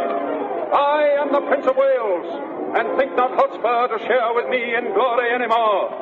Two stars keep not their motion in one sphere, nor can one England brook a double reign of Harry Percy and the Prince of Wales. Nor shall it, Harry, for the hour is come to end the one of us, and would to God thy name in arms were now as great as mine. I'll make it greater ere I part from thee, and all the budding honours on thy crest I'll crop to make a garland for my head. Oh, I can no longer brook thy vanity. Arrest thee then!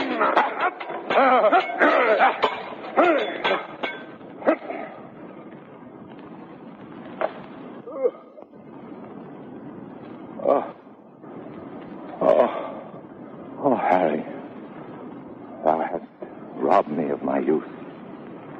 I better put the gross loss of brittle life and those proud titles thou hast won of me. They wound my thoughts worse than thy sword in my flesh. The thoughts, the slaves of life, life time's fool, and time that takes away of all the world must have a stop. Oh, I could prophesy, but that the earthy and cold hand of death lies on my tongue. No, Hotspur, thou art dust and food. For worms, brave Hotspur. Fare thee well, great heart.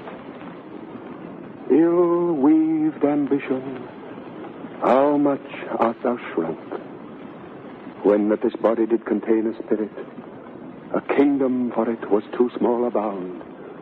But now, 2 paces of the vilest earth is room enough. This earth that bears thee dead, bears not alive so stout a gentleman. Adieu, and take thy praise with thee to heaven.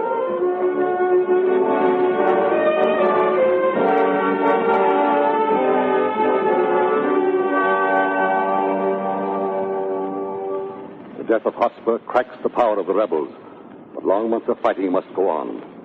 The Prince of Wales, having dealt with his personal adversary, loses interest and returns to his old haunts and companions. The king is broken in health by the strain of war and is discouraged by the relapse of his son.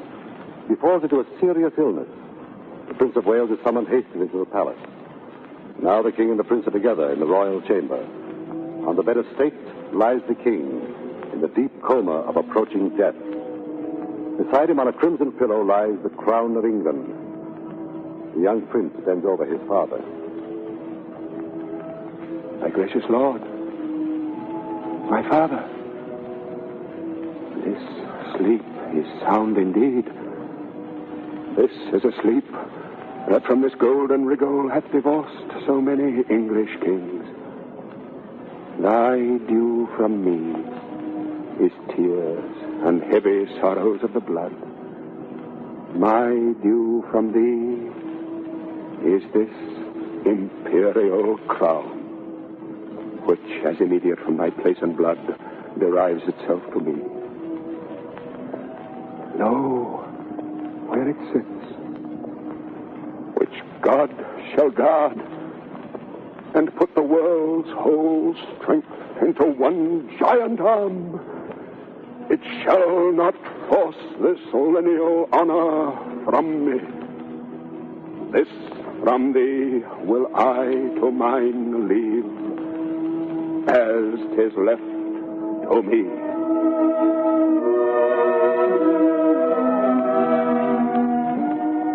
The prince has gone with the crown. Now the king awakens from his coma, finds himself alone, cries out, Westmoreland! Clarence! Does the king call? What will your majesty? How fares your grace? Why did you leave me here alone, my lords? Where is the crown? Who took it from my pillow? When we withdrew, my liege, we left it here. Prince hath ta'en it hence. Go, seek him out. Is he so hasty that he doth suppose my sleep, my death? Wherefore did he take away the crown? Lo, where he comes. Come hither to me, Harry. Depart the chamber, leave us here alone.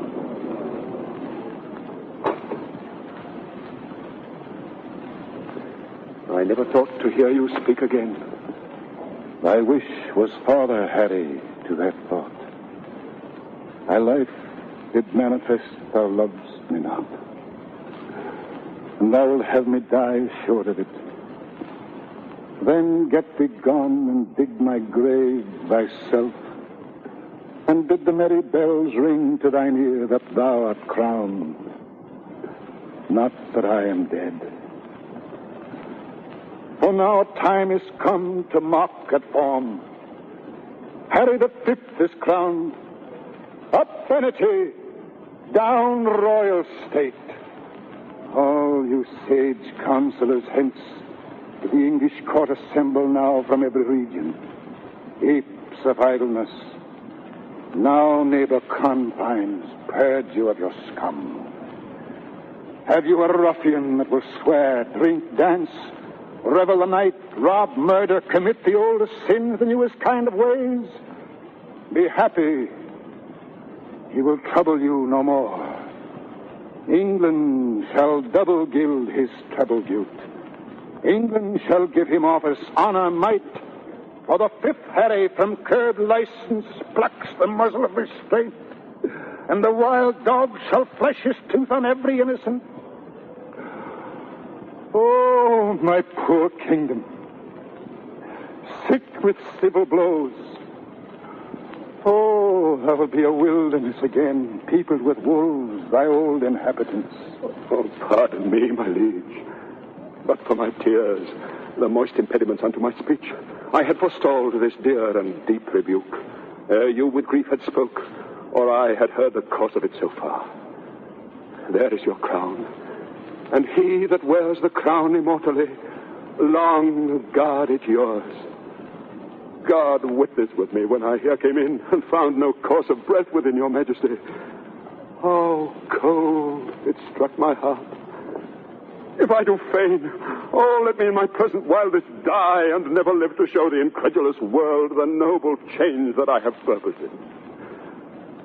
Coming to look on you, thinking you dead, and dead almost, my liege, to think you were, I spake unto this crown as having sense. Accusing it, I put it on my head, to try with it, as with an enemy that had before my face murdered my father, the quarrel of a true inheritor. But if it did infect my blood with joy, or swell my thoughts to any strain of pride, if any rebel or vain spirit of mine did with the least affection of a welcome give entertainment to the might of it, let God forever keep it from my head, and make me as the poorest vessel is, that doth with awe and terror kneel to it. Oh, my son. Come hither, Harry, and sit thou by my bed. And here, I think, the very latest counsel that ever I shall breathe. God knows, my son, by what bypaths and indirect crooked ways I met this crown. And I myself know well how troublesome it sat upon my head. To thee it shall descend with better quiet, better opinion, better confirmation. For all the soil of the achievement goes with me into the earth. Seemed in me but as an honor snatched with boisterous hand. And I had many living to upbraid my gain of it by their assistances, which daily grew to quarrel and to bloodshed, wounding supposed peace. Now my death changes the mood.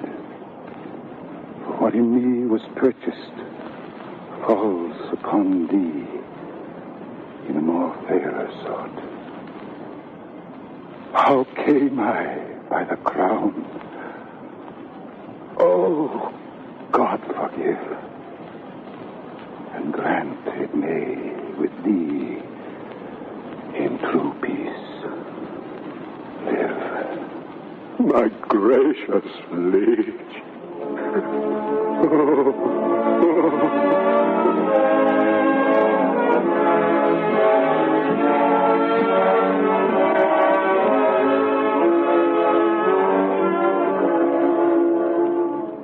The king is dead. Long live the king!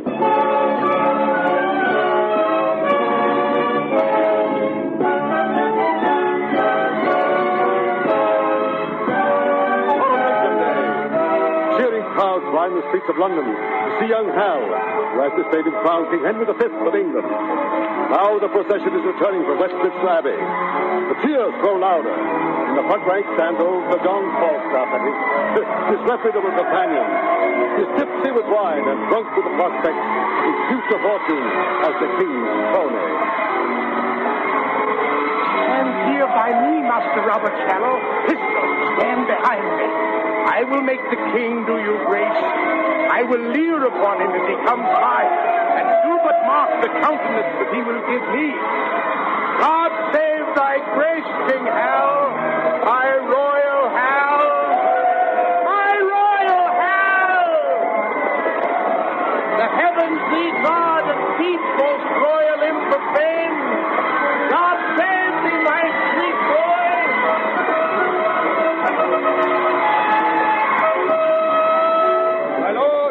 Justice, speak to that vain man. Have you your wits? Know you what 'tis you speak? My king, my Jove, I speak to thee, my heart. I know thee not, old man. Fall to thy prayers. How ill white hairs become a fool and jester. I have long dreamt of such a kind of man, so surfeit-swelled, so old and so profane. But being awake, I do despise my dream. For God doth know, so shall the world perceive, that I have turned away my former self. So will I those that kept me company. When thou dost hear I am as I have been, approach me, and thou shalt be as thou wast, the tutor and the feeder of my riots. Till then I banish thee on pain of death, as I have done the rest of my misleaders, not to come near our person by 10 miles. For competence of life, I will allow you, that lack of means enforce you not to evil. And as we hear you do reform yourselves, we will, according to your strengths and qualities, give you advancement. Be it your charge, Lord Justice, to see performed the tenure of our word. Set on!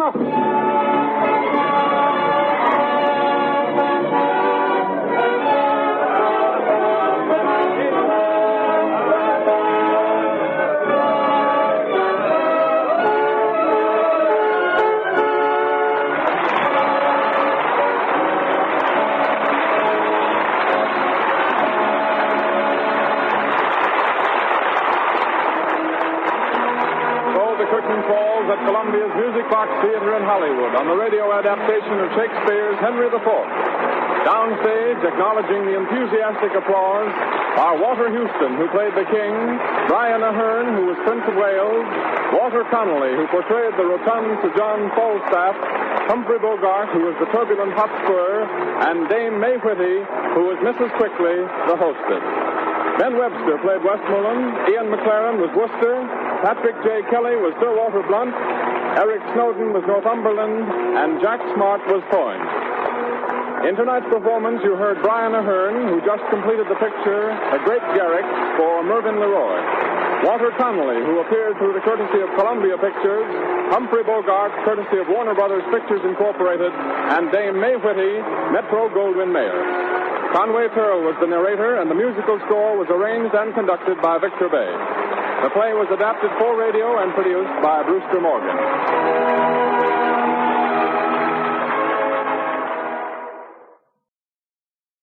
Welcome back. Given the condensing of the play, it's actually pretty effective. And the production works by boiling down a lot of the plot points to a couple key threads with Henry IV, and that is the political intrigue that he faces, as well as his concern about his son and what is going to happen to England after he's gone. And I think they make these both really effective stories. And they tend to stand out more. I took Shakespeare in college, and we did listen to these play in class, but I think this really captures the emotional core of the story, even though I think there's a lot of good stuff in the play that does make listening to or watching a full version worthwhile. For an hour, this is pretty good. Humphrey Bogart, of course, being the big focus of our series, turns in a very good performance. When I told my wife about it, she was wondering if it would be like, "Here's looking at you, Falstaff." What, of course, we got was a very professional, good performance as Hotspur. He didn't try and affect some strange accent, though it did feel like it was slightly different than in films. Bogart, of course, was a stage actor, appeared on Broadway, did a lot of things before he hit Hollywood stardom. And playing in Shakespeare is one of them. And I hope you enjoyed this presentation. Well, we're going to get into something that is going to be typical, expected Bogart next week, as we get into the roles that made Humphrey Bogart a superstar and all-time legend of entertainment. And we're going to hit the first one of those roles next week. So be sure and listen then. If you do have a comment, send it to me, box13@greatdetectives.net. Follow us on Twitter @Radio Detectives, and become one of our friends on Facebook, facebook.com/Radio Detectives. From Boise, Idaho, this is your host, Adam Graham, signing off.